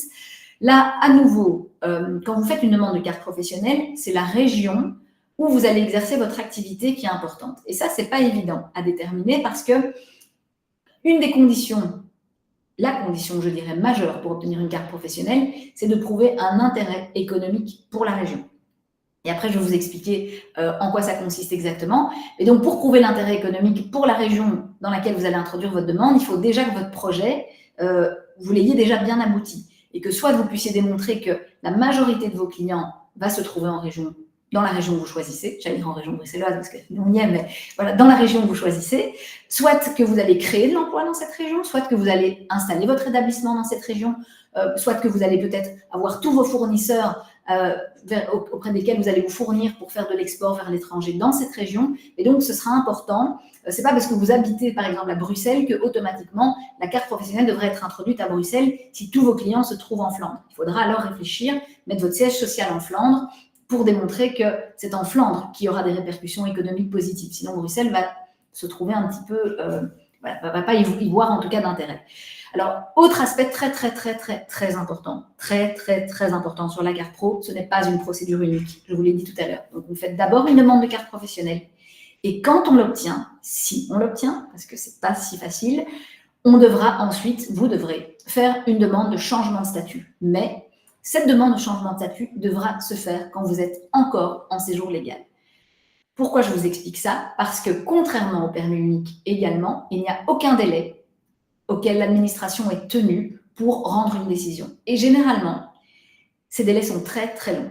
On parle de minimum 6 mois, et 6 mois, c'est vraiment quand le dossier est facile, qu'il est hyper complet et que tout est nickel, et ça peut aller jusqu'à 1 an. Pourquoi ? Parce que la région va vraiment faire une analyse économique du projet. Donc, elle va vous demander un business plan, où vous allez devoir décrire tout ce que vous voulez faire, tout ce que vous envisagez de faire, votre produit ou votre service, l'analyse de marché, les concurrents, les clients potentiels, comment vous allez faire pour les toucher. Il faut qu'un comptable fasse un plan financier sur 3 ans. Et surtout, il faut que vous atteigniez ces objectifs. Donc, le problème qu'on voit souvent au cabinet, c'est des gens qui obtiennent une carte professionnelle parce que le comptable, il est malin, il a fait un beau petit dossier, il a bien dit, il a bien mis sur papier à la région ce qu'elle avait envie de lire, on va créer de l'emploi, on va faire un chiffre d'affaires de X centaines de milliers d'euros dans 2 ans. Donc forcément, la région se dit top, ça a l'air de tenir la route. Et puis en fait, voilà, la personne se lance, ne se rend pas compte qu'en Belgique, il y a plein de taxes, il y a plein de démarches administratives, que ce n'est pas toujours évident, on sort quand même d'une crise, qu'on est peut-être toujours dedans. Et donc, bref, il y a une série de paramètres qui font que les prévisions du comptable, on ne les atteint pas. Et si vous ne les atteignez pas, votre carte professionnelle ne sera pas renouvelée. Donc, c'est vraiment important quand vous préparez ce type de dossier. Je vais revenir dessus, mais je voulais déjà attirer votre attention. Il y aura une analyse qui va être faite. Cette analyse, elle est longue. C'était ça que je voulais vous expliquer au début. Et la conséquence de ça, c'est que si vous êtes en séjour étudiant et que vous introduisez un dossier de carte professionnelle alors qu'il vous reste que 3 ou 4 mois avant l'expiration de votre titre de séjour ou même de votre carte à extension de 12 mois post-études, vous risquez d'être beaucoup trop court. Parce que le délai d'examen de la carte pro, à lui seul, va prendre déjà 6 mois, et qu'ensuite, même si vous l'obtenez, mais que votre titre de séjour, donc si vous introduisez votre demande de carte pro en séjour légal, ok, donc elle est introduite en séjour légal, top. Vous anticipez, vous l'introduisez en juin, votre carte elle est valable jusqu'au 31 octobre. Mais le 31 octobre, vous n'avez pas reçu de réponse de la carte pro, vous avez envoyé des relances, mais voilà, ils ont trop de dossiers, ils ne s'en sortent pas et ils n'ont pas de décision. Puis ils vous répondent le 15 novembre, 15 jours après. Eh bien, vous ne pourrez pas changer votre statut en Belgique. Et vous serez obligé de repartir demander un visa dans votre pays d'origine et de pouvoir revenir. Donc, loin de moi l'idée de vous dire ne faites pas une demande de carte professionnelle.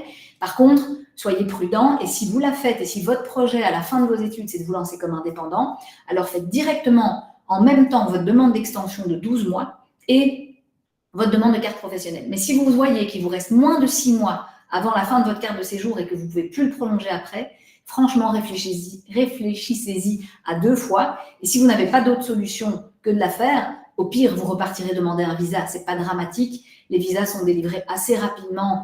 Et donc, logiquement, s'il y a moins de 6 mois entre le moment où votre carte de séjour expire et vous revenez avec votre visa, pour le séjour permanent, il ne devrait pas y avoir de problème parce que, ce qu'on a oublié de vous préciser tout à l'heure, c'est qu'il est permis d'avoir une interruption de 6 mois, une seule fois, pour obtenir le séjour permanent. Mais donc, ça reste quand même très risqué, mais ça reste possible. L'idée, c'est quand même d'essayer d'anticiper le plus possible, de demander votre carte professionnelle le plus rapidement possible et surtout de vous faire accompagner. Et de vous faire accompagner par des personnes qui ont une expérience et une expertise parce que ce sont des dossiers qui sont difficiles. Il ne faut pas tricher sur la marchandise. Il faut être, comme je dis toujours à nos clients, suffisamment sexy pour leur donner envie de vous laisser rester et de vous donner une chance de lancer votre projet, mais quand même suffisamment réaliste pour vous assurer que ce qui est prévu dans votre business plan et dans votre plan financier est atteignable. Donc, on va passer maintenant justement aux critères d'octroi. Donc, la première chose, c'est au niveau procédural. Si vous décidez d'introduire une demande de carte professionnelle, vous devez l'introduire en séjour légal. Ça, je pense que vous l'avez compris. Et deuxièmement, via un guichet d'entreprise. Ça, c'est vraiment une règle obligatoire. Maintenant, petite recommandation que je vous dis avec beaucoup de bienveillance et sans jugement par rapport au guichet d'entreprise. Les guichets d'entreprise, c'est une boîte aux lettres. Donc, ils ne vont pas examiner votre dossier. Ils ne vont pas vous dire si le dossier est bon ou pas. Et malheureusement, parfois, ils donnent même des informations qui ne sont pas tout à fait correctes. Nous, on a déjà eu des clients auxquels le guichet d'entreprise disait « Oui, vous pouvez déjà commencer à travailler. » Donc, ça, c'est vraiment important. Vous ne pouvez pas commencer à travailler comme indépendant tant que vous n'avez pas reçu votre carte professionnelle. Si vous le faites, vous allez avoir un refus parce que vous n'avez pas respecté les obligations légales et réglementaires. Donc, vous introduisez votre carte, vous attendez d'abord d'avoir la carte pro et quand on vous dit oui, vous pouvez commencer à travailler. Donc, ne croyez pas qu'en commençant à travailler, en montrant que votre projet va cartonner, ça va être bon pour le dossier. Pas du tout. Ce qui est important de mettre dans votre dossier, on va en parler tout de suite, c'est des éléments qui prouvent qu'il va cartonner, que vous avez super bien analysé votre marché, votre offre, etc. Mais vous ne pouvez pas encore commencer à exercer. Donc, vous introduisez par le guichet d'entreprise, c'est une boîte aux lettres, mais vous vérifiez toujours les informations qu'ils vous donnent parce que ce n'est pas des avocats spécialisés dans cette matière. Alors, deuxième chose, c'est le respect des obligations réglementaires. Quand on veut demander une carte professionnelle, il y a une condition de base, mais que vous, en tant qu'étudiant, vous aurez rempli, c'est de prouver des connaissances de gestion de base. Ces connaissances de gestion de base se prouvent simplement par la preuve qu'on a obtenu un diplôme. Donc, à ce moment-là, il n'y a pas de souci. Par contre, en fonction de certains types de professions, certaines professions sont protégées par des accès, notamment le secteur de l'ORECA, où il faut des autorisations spécifiques, la construction, il y en a d'autres, les médecins, bien sûr, on en a mis quelques-uns, mais donc vérifiez toujours aussi, toujours, que la profession que vous souhaitez exercer, vérifiez d'abord si elle est réglementée ou pas, s'il faut des accès spécifiques au-delà de votre diplôme, et si c'est le cas, soit vous demandez les accès d'abord, mais faites-le avant de déposer votre dossier. Et puis enfin, le dernier critère, c'est celui dont je vous ai déjà parlé, c'est le critère de l'utilité économique. Alors ça veut dire quoi l'utilité économique? Ça veut dire beaucoup de choses. C'est répondre à un besoin économique particulier. Vous allez amener en Belgique un service, un produit qui n'existe pas encore, qui est révolutionnaire, qui va répondre vraiment à une demande du marché. Ou alors peut-être que ce que vous allez faire aussi, c'est permettre à des fournisseurs belges, à des entreprises belges, d'acquérir de nouveaux marchés, de nouveaux clients à l'étranger qu'ils n'avaient pas encore, et vous allez leur ouvrir ces nouveaux marchés. Là, bien sûr qu'il y a une réponse à un besoin économique. Si vous créez de l'emploi, ça forcément, ils vont adorer. Investissement utile, donc si vous investissez typiquement dans une chaîne de production, vous ouvrez une usine, vous achetez du matériel et vous faites des investissements, là, ils considèrent que la condition est remplie.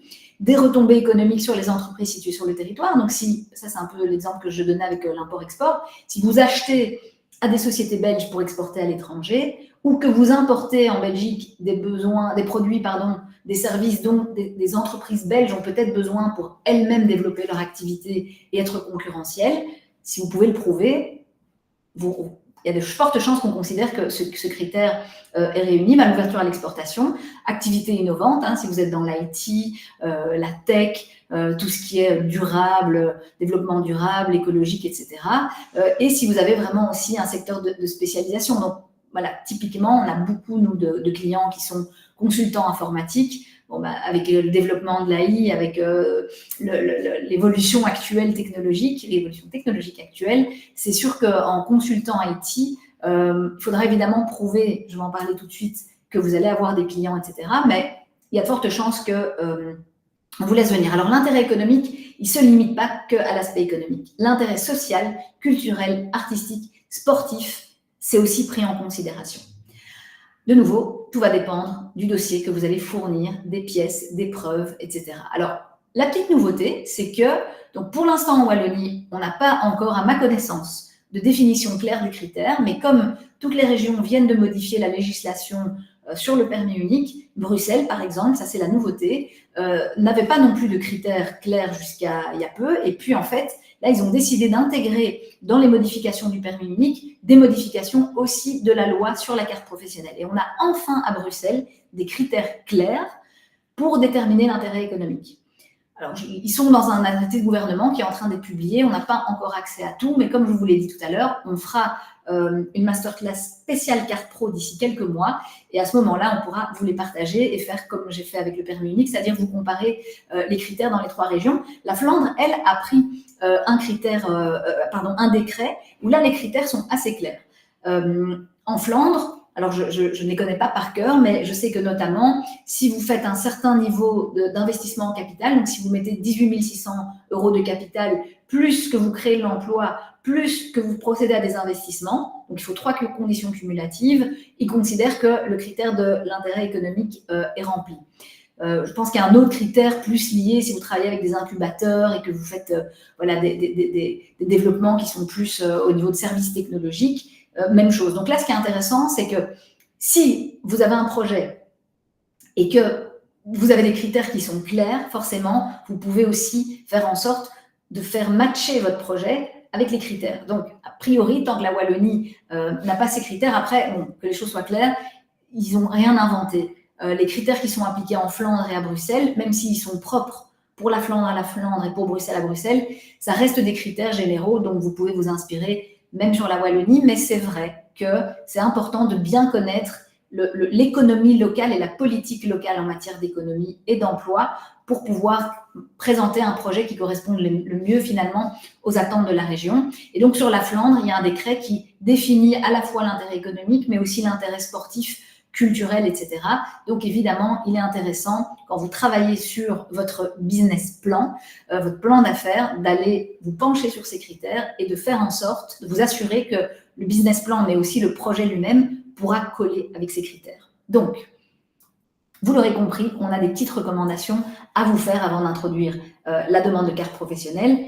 Évidemment, vous décidez de votre projet économique et il faut que ce soit, je ne vais pas vous donner un cours d'entrepreneuriat, mais il ne faut pas le faire juste pour avoir la carte pro, d'accord? Ça doit être un projet qui vous tient à cœur, qui vous passionne, où vous êtes prêt à vous investir, à mouiller votre chemise parce que vous savez qu'il y a une demande, parce que vous avez analysé le marché, parce que vous savez que vous excellez dans ça, que vous êtes bon, que vous avez quelque chose à amener, et alors vous le faites. Du coup, quand vous avez décidé de ce projet, vous faites une analyse du marché Vous préparez votre business plan détaillé, vous parlez de votre cible, de votre produit, ce que vous avez à amener, combien vous allez investir, comment vous allez faire pour le financer, quelle est votre stratégie de développement, combien d'emplois vous allez créer, à quels investissements vous allez procéder, etc. Vous êtes le plus précis possible et vous allez vérifier quels sont les critères propres à la région dans laquelle vous envisagez d'installer votre activité pour vous assurer de répondre à ces critères. Il y aura un plan financier, donc ça, vous le faites faire par un comptable, et il faut que ce soit vraiment réaliste, qu'il prenne en compte tout, et que ce plan financier, j'insiste, soit bien justifié. Parce que si le comptable vous fait, comme c'est déjà arrivé dans des dossiers, un copier-coller de son ancien client, alors que ce n'est pas la même activité, que rien n'est justifié, vous allez vous ramasser un refus, alors que vous aurez fait tout ce qu'il faut. Donc, soyez vigilants, prenez un comptable de confiance, relisez ce document. Si vous ne le comprenez pas, posez des questions, challengez les informations qui sont mises dedans pour vous assurer que vous serez capable d'atteindre ces objectifs. Et si vous cochez toutes ces cases, félicitations. Et alors, la dernière chose, ça c'est vraiment conseillé, prouvez que même si vous ne pouvez pas encore travailler dans le projet, vous avez en tout cas déjà super bien avancé. C'est-à-dire, vous avez négocié des prix avec des clients, des fournisseurs, vous avez des gentleman agreements, c'est-à-dire des courriers, des projets de contrat avec des clients potentiels qui veulent travailler avec vous pour prouver que voilà, c'est pas juste une idée dans votre tête que vous avez mis sur papier, mais vous êtes au point mort. Vous avez super bien avancé.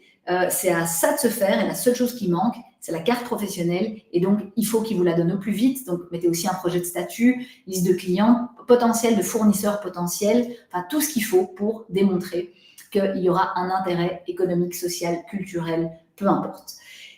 S'il y a bien un dossier dans lequel vraiment on insiste toujours pour que les personnes se fassent aider par des personnes sérieuses et compétentes, c'est pour les cartes pro parce que de nouveau, ce sont des dossiers qui sont assez exigeants. Et puis aussi, procédure, je vous l'ai dit, délai de traitement, 6 mois, 1 an. Si vous n'êtes pas derrière, ça va prendre encore plus. Nous, on arrive à réduire parce qu'on les harcèle et qu'ils n'en peuvent plus de recevoir des mails de nous. Mais sinon, je pense que ce serait encore plus long. Souvent, on a des clients qui viennent nous voir, ils nous disent on l'a fait par nous-mêmes. Ça fait 1 an et demi qu'on attend et qu'on n'a pas de réponse. Donc, voilà, soyez vraiment vigilants. Pourquoi ça dure longtemps? D'abord parce qu'ils ont beaucoup de dossiers, parce qu'ils sont en sous-effectif. Le fonctionnaire bruxellois nous l'a encore dit l'autre jour à la formation. Et aussi parce qu'il y a cette fameuse enquête économique où là, on va tout analyser, votre business plan, plan financier. Ils vont même jusqu'à contacter, donc ils vont regarder les partenaires avec lesquels vous avez peut-être des accords potentiels. S'ils voient que ce partenaire est au bord de la faillite, ils vont vous dire vous faites des accords avec des gens qui sont en faillite, donc en fait c'est pas très fiable. Si ces gens n'existent pas parce que vous avez photoshopé des trucs et qu'ils les contactent et qu'ils disent non, j'en ai jamais entendu parler, je peux vous dire que là c'est mort. En plus vous allez avoir un gros warning de fraude dans votre dossier, donc évidemment, tout ce que vous mettez dans le dossier, ça doit être du solide, ça doit être du sérieux parce que les enquêtes économiques sont très poussées et que la région, comme je vous l'ai dit, va d'abord vérifier par rapport aux sociétés avec lesquelles vous allez travailler ou les partenaires, si financièrement ils sont fiables, s'ils respectent aussi leurs obligations sociales, fiscales et autres, et aussi si c'est sérieux. Donc, il y a certains contacts qui sont parfois pris avec ces partenaires. Alors, au niveau de la durée. Donc, je vous ai expliqué la procédure, elle s'introduit d'abord au guichet d'entreprise. Le guichet d'entreprise va en fait transférer ensuite votre dossier, il ne va rien examiner, il ne va prendre aucune décision, il ne va même pas vous dire s'il manque des choses. Il va envoyer ça à la région compétente qui est celle où vous envisagez d'exercer votre activité. C'est cette région qui va prendre la décision après avoir fait l'enquête que je vous ai expliquée et tout analysé. Et si la région prend une décision positive, comme je vous l'ai expliqué aussi, si vous êtes toujours en séjour légal, alors vous devrez introduire une demande de changement de statut auprès de votre commune de résidence. Si votre séjour a expiré, en principe, vous devrez repartir dans votre pays d'origine, demander le visa D. Alors, la carte pro, la loi dit qu'elle est délivrée pour maximum 5 ans. Je n'ai jamais vu en 22 ans une carte pro délivrée pour 5 ans. Franchement, jamais. Si quelqu'un en a une, je suis preneuse, vous pouvez me l'envoyer, je la garderai en souvenir. Généralement, il la donne pour 1 an et parfois 2 ans, et puis au renouvellement en fonction de l'évolution de la société, de sa situation financière, des contrats qu'elle conclut, soit il renouvelle pour 2 ans, soit pour 1 an, ça dépend. Mais généralement, c'est 1 an. Pourquoi? Parce que simplement, alors c'est vrai que c'est 1 an ou 2 ans parce qu'ils se disent quand même, quand on lance un projet économique, qu'en 1 an, on ne va pas faire des miracles non plus, ça prend un petit peu de temps quand même, mais ce qu'ils veulent, et c'est pour ça qu'ils font ça, c'est qu'au moment du renouvellement, ils vont vous refaire un examen hyper poussé, qui d'ailleurs va aussi durer grosso modo 6 mois. Donc, ils vont aller tout vérifier. La TVA, les comptes et bilans, la liste des fournisseurs, la liste des clients, vos factures, tout ce que vous avez fait depuis le début. Ils vont aller vérifier si vous avez créé les emplois auxquels vous vous êtes engagé, si vous avez procédé aux investissements que vous aviez annoncés. Ils vont reprendre tous les documents que vous avez donnés initialement et qui finalement les avaient poussés à vous donner la carte pro, et ils vont s'assurer que vous avez respecté vos engagements. Si vous vous en rapprochez et que ce n'est pas 100% atteint, ils renouvelleront. Mais si vous faites un grand écart, il y a de fortes chances qu'ils ne renouvellent pas et que vous perdiez tout. Donc, à nouveau, vigilance. Si vous lancez dans un projet, soyez ambitieux, mais réaliste. Alors, pour la demande de renouvellement, on va pas s'attarder dessus, mais en gros, elle doit être introduite 3 mois avant la fin de l'expiration de la carte pro, qui, elle, est toujours délivrée. Donc, si vous voulez, vous avez une carte pro qui est délivrée pour une certaine date. La carte de séjour, c'est la date de la carte pro plus 3 mois, et on vous demande d'introduire le renouvellement de la carte pro 3 mois avant. Si vous le faites, que vous respectez le délai de 3 mois, généralement, l'administration s'engage, elle, à répondre de manière prioritaire. Si vous ne le respectez pas, même à 2 jours près, c'est tant pis pour vous. Eux considèrent que vous ne l'avez pas respecté, donc ils prennent le temps dont ils ont besoin. Et donc, bien souvent, de nouveau, ça crée des complications au moment du renouvellement du séjour parce que le titre de séjour expire, on n'a pas encore reçu la carte pro, on ne peut pas demander le renouvellement du séjour à la commune tant qu'on n'a pas reçu la carte pro, donc on se retrouve sans document, sans annexe 15, sans rien. Donc, prudence, prudence, prudence si vous allez en carte pro. Et donc, conditions de renouvellement, je vous les ai expliquées. Respecter les obligations comptables, fiscales, sociales, mais aussi preuve de rentabilité, preuve de l'intérêt économique pour la région. Voilà, donc, nos recommandations de manière générale pour une carte pro, je vous l'ai dit, vous introduisez au minimum, mais vraiment un minimum 6 mois avant l'expiration de votre séjour, et vous commencez vraiment à vous pencher sur votre plan d'affaires, vos clients, vous démarchez, et vous ne commencez pas tant que vous n'avez pas un dossier béton. OK ? Ça va toujours? Top. Alors, petite conclusion, et puis on va passer aux questions-réponses. Vous avez compris, on a beaucoup insisté. Respectez les délais, respectez les conditions, introduisez des dossiers complets, anticipez, faites les choses à l'avance. Assurez-vous de prendre vos rendez-vous à l'avance quand vous devez les prendre avec des communes ou des administrations de manière générale. Je pense qu'en tant qu'étudiant, vous avez dû tous au moins une fois expérimenter le stress de ne pas arriver à avoir un rendez-vous à la commune à temps, de ne pas avoir son titre de séjour renouvelé à temps. Et c'est pas chouette. Donc, plus vous allez le faire tôt, mieux ce sera. Et un dernier petit point, on n'a pas parlé, mais que je vous dis quand même, si à un moment donné, vous vous rendez compte que vous n'allez pas y arriver, vous n'allez pas obtenir de permis unique, la carte pro, c'est trop tard, vous avez peut-être déjà demandé l'extension et c'est mort. Et vous vous rendez compte aussi, parce que ça c'est important, il ne faut pas le faire de manière dilatoire. Si vous vous rendez compte qu'en fait, il vous manque peut-être un certain niveau de qualification pour pouvoir vous lancer, il reste toujours la possibilité de redemander une autorisation de séjour comme étudiant pour faire un master complémentaire qui vous permettra d'acquérir des compétences en plus. Mais de nouveau, vous devrez veiller à introduire votre demande dans les délais, à ne pas à déposer un dossier complet, etc.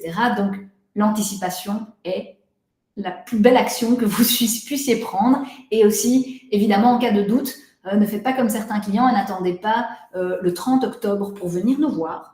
On est là, on ne bouge pas, on prend jamais le cabinet. Et donc, on sera ravis de vous aider, même dans le cadre d'une simple consultation. Nous, quand on consulte, on envoie une petite note de consultation avec nos recommandations, etc. Si après, vous le faites tout seul, pas de souci, mais demandez à des gens qui savent de vous aider pour éviter les erreurs. Voilà. Je vous remercie pour votre attention et Anso et moi, surtout Anso, t'es prête? T'as vu le chat? Tu t'es entraînée? Tu veux que je te mette un peu de musique? Bon, je cède la parole à Anso. Ce que je propose, c'est qu'on prenne les questions dans un premier temps qui sont dans le chat. Et s'il reste d'autres questions et des personnes qui ont envie de prendre la parole, d'allumer leur micro, de faire des interventions, même de partager des expériences, on est là pour ça. Tout le monde en profitera et c'est top. Ça vous va qu'on fasse ça comme ça? Donc, on commence par le chat. Si vous avez ensuite encore des questions, vous voulez parler, les poser, vous allumez votre micro, vous levez la main. Et ensuite, on clôture. Et alors, ce que je voulais vous dire aussi avant de terminer, c'est que donc, vous allez recevoir effectivement un petit mail de notre part avec les slides d'aujourd'hui, un petit guide qu'on vous a préparé avec toutes les recommandations, avec la plus grande bienveillance et beaucoup d'amour, et le lien vers le replay. Comme ça, vous serez armé. Et puis en plus, vous aurez comme ça nos coordonnées. Si vous avez besoin de nous plus tard, on sera ravis de vous voir dans notre cabinet. Vous allez voir, c'est sympa. On a un petit cocker qui fait l'accueil au secrétariat, en plus de Léna qui est top. Bref, voilà. Anso, à toi de jouer et merci à tous. Merci beaucoup, Emmanuel. Merci pour la présentation. Alors, ce que j'ai fait, donc j'ai pris les premières questions que je vous propose donc, de passer en revue. Alors, la première question, c'était donc pour la demande de prolongation de travail post-études. On doit trouver le travail que dans le domaine de notre formation. Alors, donc effectivement, c'est une bonne question. Alors, on va redifférencier le travail comme hautement qualifié et le travail en pénurie. Donc, si hautement qualifié, comme Emmanuel l'a expliqué, c'est surtout les conditions de salaire qui importent, en plus, bien sûr, d'avoir au minimum un bachelier, ce qui sera d'office votre cas, puisque vous serez diplômé en Belgique. Donc, c'est surtout les conditions salariales qui doivent être respectées. Par contre, il faut bien sûr avoir les compétences pour le travail en question. Par exemple, vous êtes diplômé en droit, vous êtes embauché comme informaticien ou gestionnaire de projet en informatique. Voilà, si vous n'avez pas les compétences, ça risque d'être un petit peu compliqué. Mais donc, par exemple, bien sûr, si vous êtes un diplômé en ingénierie de gestion, par exemple, et que vous êtes parfaitement bilingue russe-français, et que vous trouvez du travail comme traducteur dans un bureau, voilà, vu que vous êtes déjà parfaitement bilingue, même si de base votre diplôme est en ingénierie, vous pouvez tout à fait, avec votre employeur, demander le permis unique en ce sens. Et donc, lorsqu'on introduit une demande de permis unique dans un métier en pénurie, là, c'est un petit peu dans la même lignée. Il n'y a plus la condition des revenus, comme Emmanuel l'a expliqué, mais par contre, il faut bien pouvoir démontrer que vous allez travailler pour le métier qui est en pénurie. Et donc, de même, si vous êtes juriste et que vous demandez avec votre employeur une demande de permis unique comme informaticien, vous allez devoir démontrer, en plus de la pénurie de main-d'œuvre, vos qualifications en informatique, par exemple. Avant de faire des études en droit en Belgique, vous avez des qualifications en informatique, par exemple, dans votre pays d'origine ou ailleurs. Alors, la deuxième question, c'était relative à la première slide, donc par rapport au changement de statut pour les étudiants qui ont déjà 10 ans sur le territoire. Je ne sais pas si, Emmanuel, tu es toujours là pour pouvoir éventuellement remettre la première slide. Sinon, dans tous les cas, ce que Maître Alabi donc, avait expliqué, c'était qu'il faut avoir en tout 5 ans de séjour pour pouvoir demander le séjour permanent, mais le séjour étudiant compte pour moitié. Ça veut dire que, parfait, merci beaucoup. Ça veut dire que si vous avez fait, par exemple, un bachelier puis un master et que ça vous a pris 5 ans, en fait, vous n'avez, entre guillemets, que 2 ans et demi de séjour pour pouvoir donc accumuler pour pouvoir demander le séjour permanent. Et donc, il faut d'office cumuler ces 2 années et demie de séjour avec, en plus, par exemple, 2 ans et demi de travail. Par contre, si vous avez fait des études qui ont duré 10 ans, de médecine, par exemple, ou autre, on compte toujours par moitié, donc vous avez déjà 5 ans de séjour, mais vous ne pouvez pas directement demander la carte de séjour permanent, la carte L, alors que vous êtes toujours sous séjour étudiant. Il faut d'abord quand même changer de statut, par exemple via le permis de travail, le permis unique. Et dès que vous avez votre permis unique, alors à ce moment-là, vous pouvez introduire votre demande de séjour permanent. Alors, j'espère que c'est clair à ce niveau-là. La troisième question, c'était donc une personne qui demande, donc si quelqu'un travaille dans une ambassade en Belgique, à ce titre, la personne est diplomate et profite de ce titre de séjour pour également faire un master de 5 ans et à l'issue du master, continue à travailler pour l'ambassade durant quelques années et un jour souhaiterait changer de statut et donc ne plus disposer de la carte diplomatique, mais d'obtenir un titre de séjour en Belgique. Alors, par rapport à la valorisation du diplôme, oui, bien sûr, le diplôme en Belgique pourra être utilisé, valorisé pour la recherche d'emploi sur le marché du travail belge. Donc ça, c'est une chose, on va dire, différencier, si vous voulez, les études et donc le diplôme d'un côté, et puis de l'autre, le séjour étudiant, le séjour sous carte diplomatique spéciale. Ici, même si le diplôme pourra être valorisé, par contre, attention, au niveau du séjour, vous êtes sous carte d'identité spéciale, donc ça veut dire qu'il faut, il faut demander un permis de travail, un permis unique pour pouvoir changer de statut et donc renoncer à la carte d'identité spéciale et la remettre. Par contre, vous n'aurez pas la possibilité de demander la prolongation de votre séjour post-études, puisque cette prolongation de séjour, je pense qu'on l'a dit, mais sinon j'insiste par rapport à ça, elle doit être introduite juste après l'obtention du diplôme et donc la fin du séjour étudiant. Ici, dans votre cas, il s'agit d'une situation où vous avez déjà travaillé depuis plusieurs années, etc. Et donc, ça ne rentre pas dans le cadre d'une prolongation de séjour post-études après le diplôme. Je ne sais pas si, Emmanuel, tu veux compléter éventuellement? Oui, exactement. Merci, Anso. Donc, effectivement, il y a une petite particularité pour les diplomates qui est toujours un petit peu touchy. C'est qu'en fait, la région, et l'OE d'ailleurs aussi, refuse qu'on introduise une demande de permis unique avec la carte diplomatique. Donc, ça veut dire que le diplomate, il doit d'abord restituer sa carte au service protocole. Donc, ça veut dire qu'il perd en fait son séjour comme diplomate. Alors, ce qui va se passer, c'est qu'en contrepartie, il va recevoir une déclaration d'arrivée. Et la législation permet, mais sous réserve de nouveau des modifications qui vont intervenir. Parce que par exemple sur Bruxelles, ils nous ont dit que maintenant il y avait une exigence de séjour légal de plus de 3 mois pour pouvoir introduire une demande de permis unique, alors qu'avant on pouvait l'introduire sous déclaration d'arrivée, en tout cas pour les permis uniques hautement qualifiés. Donc là, on attend un petit peu d'avoir des précisions, parce qu'on vous a dit tout à l'heure que le permis unique il devait être introduit en séjour légal.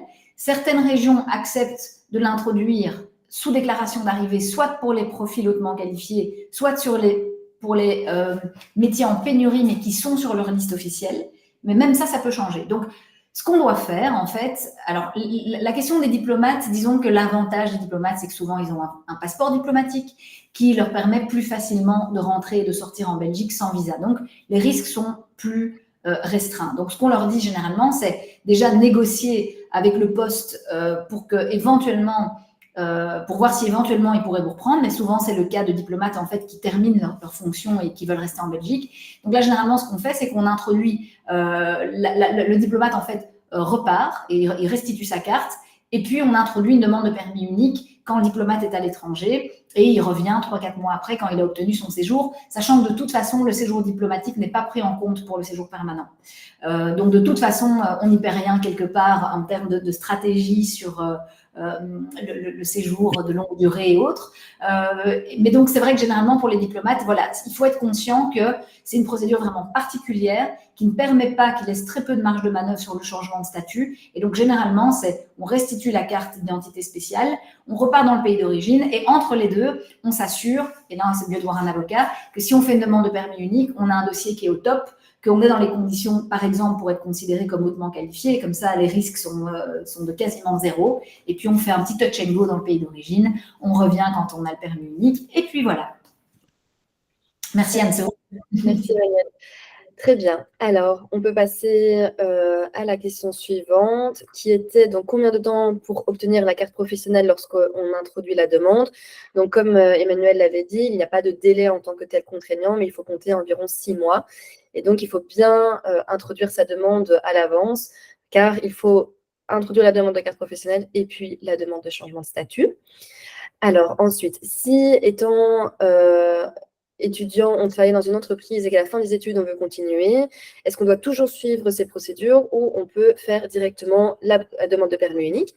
Donc ça, c'est ce qu'on vous expliquait tout à l'heure. Donc, il faut bien introduire la demande de permis unique avec l'employeur le plus vite possible, soit lorsque vous êtes encore étudiant à partir de la date où vous considérez que vous serez diplômé, par exemple, à partir de mi-septembre.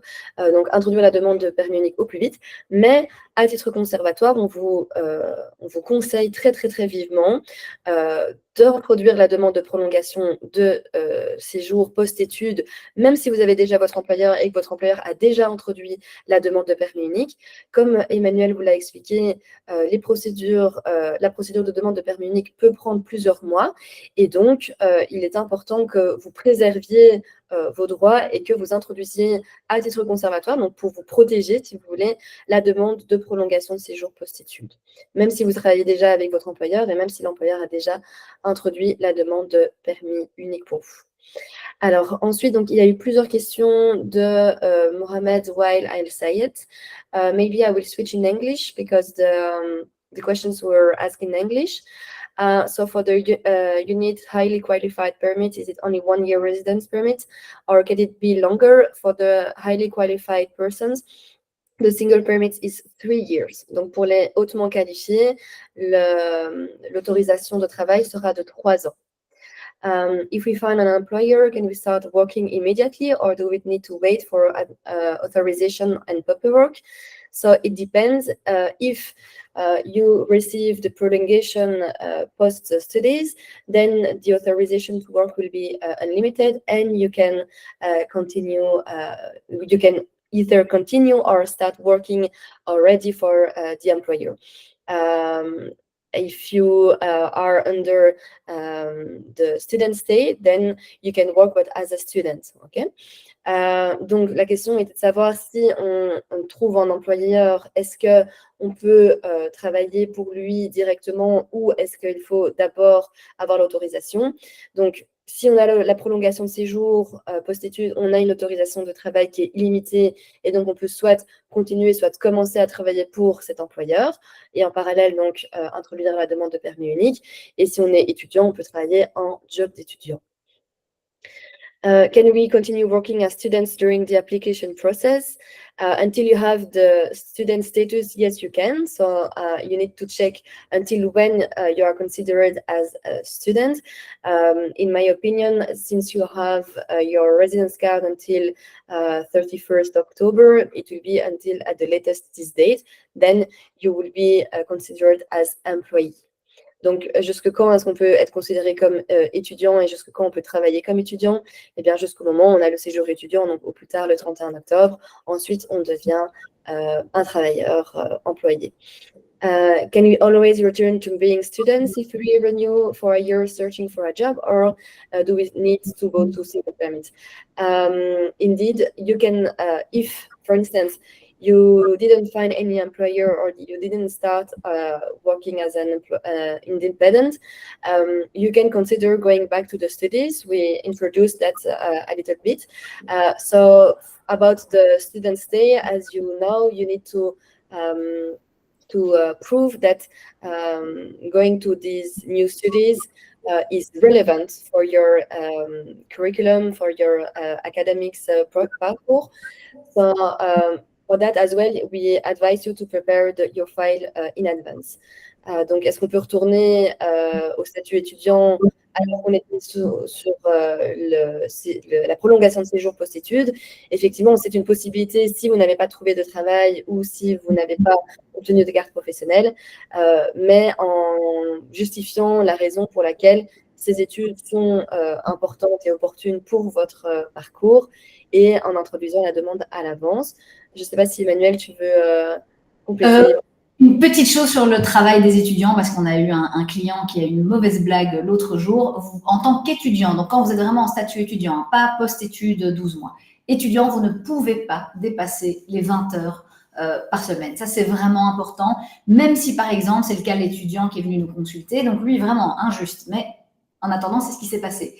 Il étudie en cours du soir. Donc, il a toute la journée pour pouvoir travailler. Donc, du coup, il a dépassé les heures. Pourtant, il a réussi. Il a obtenu tous les crédits.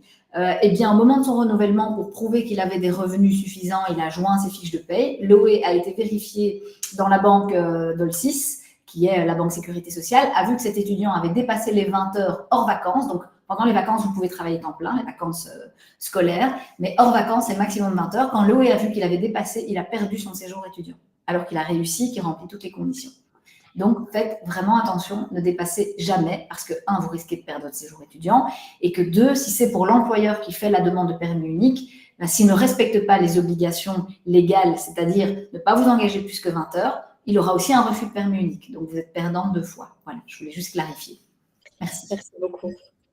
Et alors, la dernière question de Mohamed, c'est does it matter if the potential future work is directly related or not to the diploma? And your example is an engineer working in a management at a medical center. So as I said, it was the same question. It is okay. And in this situation, you can apply as a highly qualified worker through your employer, for instance. Alors, pour le renouvellement de la carte professionnelle, faut-il envoyer les factures ou un bilan comptable annuel révisé par le comptable? Alors ici, pour les renouvellements de carte professionnelle et pour la carte professionnelle de façon générale, you're welcome. On va faire une masterclass, comme Emmanuel le disait, donc vraiment par rapport à la carte professionnelle et du coup ce renouvellement aussi, j'imagine. Donc je propose de ne pas rentrer dans les détails ici, mais effectivement, il faut... Donc, pour le renouvellement, envoyer donc, les factures, mais aussi le bilan comptable annuel, les comptes et bilans.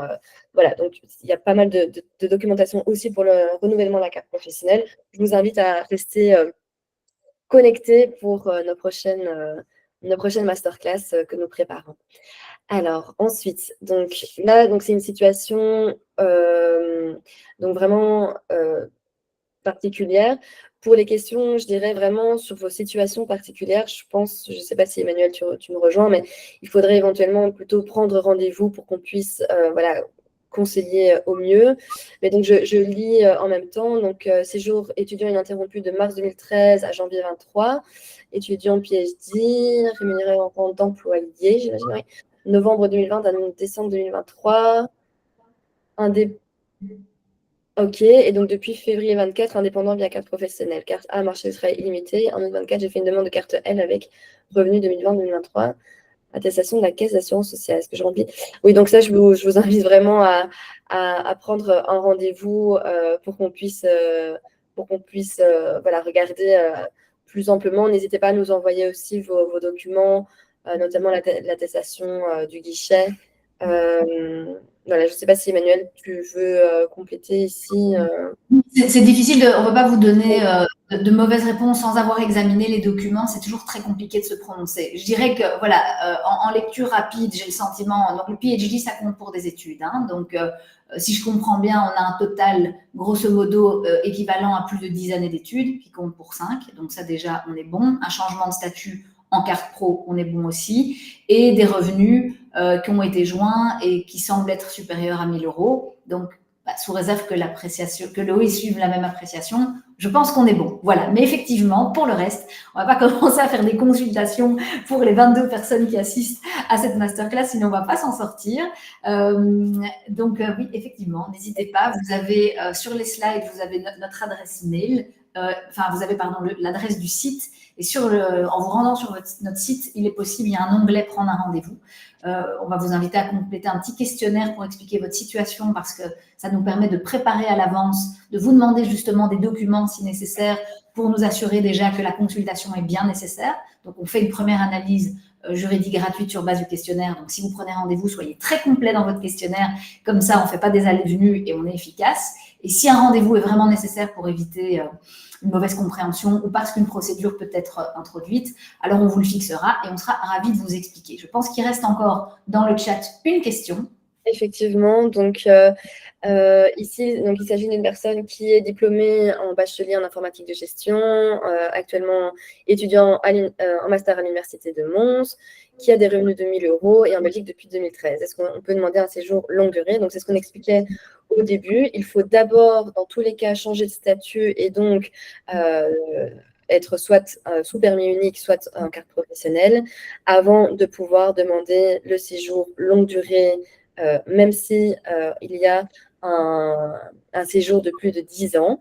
Et par rapport aux revenus, alors les revenus sont un petit peu inférieurs au montant minimum, mais on peut envisager un autre type de demande de séjour permanent que la carte L, pour lequel, au niveau des revenus, je pense que ça devrait être bon. Donc pareil, on vous invite à prendre un petit rendez-vous si vous souhaitez voir ça plus amplement. Voilà, je ne sais pas. Pour les rendez-vous, il y a des tarifs pour les étudiants en réunion et données. Alors, donc, au niveau des tarifs, on est donc à 250 € pour une consultation de 30 minutes, 350 € pour une consultation de 45 minutes. On ne fait pas de différenciation de tarifs en fonction des situations. Par contre, comme Maître Alabi l'a expliqué, on fait une première analyse juridique gratuite de la situation. Et donc, lorsque vous nous envoyez votre formulaire, on peut déjà établir si une consultation est opportune ou non. Et dans le cadre de la consultation, on a donc la préparation de la consultation en tant que telle et une note qui vous a envoyée qui est vraiment exhaustive avec également des fiches explicatives des procédures qu'on envisage ensemble. Donc, la consultation est déjà voilà, un moment sur plusieurs… le service qui est rendu est déjà assez complet. Voilà, je ne sais pas si Emmanuel, tu veux compléter aussi par rapport à ça. Oui, ben, tout à fait. C'est ça, c'est que c'est plus qu'une consultation dans les autres cabinets. Généralement, vous allez arriver, ça va durer 20 minutes, on va vous dire oui, non. Et puis, il n'y aura pas eu de préparation avant, il n'y aura pas eu de préparation après.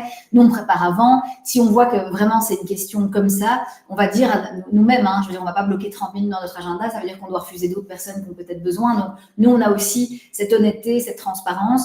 Si tout ce que vous voulez savoir, c'est est-ce que je rentre dans les conditions ou pas, on va déjà faire une première analyse. Si on voit que oui, mais que en fait la personne dit à notre secrétaire je veux juste savoir mais je veux pas introduire de procédure, donc ça précisez-le. Si vous demandez un rendez-vous et que vous voulez juste des infos et que vous souhaitez pas introduire une procédure, alors à ce moment-là nous on le sait, si c'est des informations qui sont faciles à fournir, on vous les fournit, il faudra même pas venir et tout le monde est content, mais au moins on aura pu faire une véritable vérification et on vous répond pas n'importe comment. Voilà. Et par contre, si vous venez en consultation, vous verrez, on explique tout très très bien, on prend le temps, on fait des recommandations, on vous parle de tout. C'est-à-dire qu'on parle aussi bien du séjour permanent que de la nationalité, on vous fait des recommandations, on vérifie tout, et puis vous recevez un petit mail après avec la note de consultation qui reprend toutes nos recommandations, les points d'attention quand c'est important, et effectivement des documents préparatoires qui expliquent ce qui, du coup, justifie aussi que le prix soit plus élevé. Et puis, par ailleurs, si vous décidez d'introduire une procédure avec nous, on déduit le montant des honoraires. Voilà. Est-ce qu'il y a d'autres questions par rapport auxquelles nous n'aurions pas encore répondu? Et est-ce que quelqu'un a envie de partager une expérience? Non? Tout le monde est bon? On peut clôturer? Eh bien, déjà, Anso, merci beaucoup. Et merci à tous pour votre participation. On a passé un très bon moment. Voilà, comme on vous l'a annoncé, il y en aura d'autres. Donc, on va essayer de se tenir à un rythme, je pense, toutes les 6 semaines. On a déjà prévu un petit calendrier. Donc, la prochaine masterclass aura lieu de mémoire le 11 octobre, c'est correct. Le 11 octobre, donc on fait toujours ça les vendredis généralement parce que c'est la fin de la semaine, que c'est plus cool pour tout le monde. On fait ça aussi sur le temps de midi, comme ça permet à tout le monde de participer. Et ce sera donc sur le permis unique, en particulier sur les nouveautés en matière de permis unique, mais évidemment, tant qu'à être là, on en profitera pour quand même rappeler les procédures et tous les points importants. Je pense qu'après, on va peut-être un peu changer l'ordre et qu'après le permis unique, on fera directement la carte professionnelle, vu qu'il y a des nouveautés aussi. Donc, on va sans doute caler ces deux-là avant la fin de l'année. Et puis, on repassera, février, on refera un point sur le séjour étudiant, je pense. Et puis, voilà, il y aura d'autres choses. Vous serez tenus informés de toute façon sur les réseaux. Vu que vous êtes dans notre base de données, on vous enverra aussi nos newsletters. Et on reste à votre disposition. Voilà, vous savez où nous trouver. Merci à tous pour votre participation et passez un bon week-end. On y est presque. Bye bye. Ciao, ciao. Bon après-midi. Bon après-midi.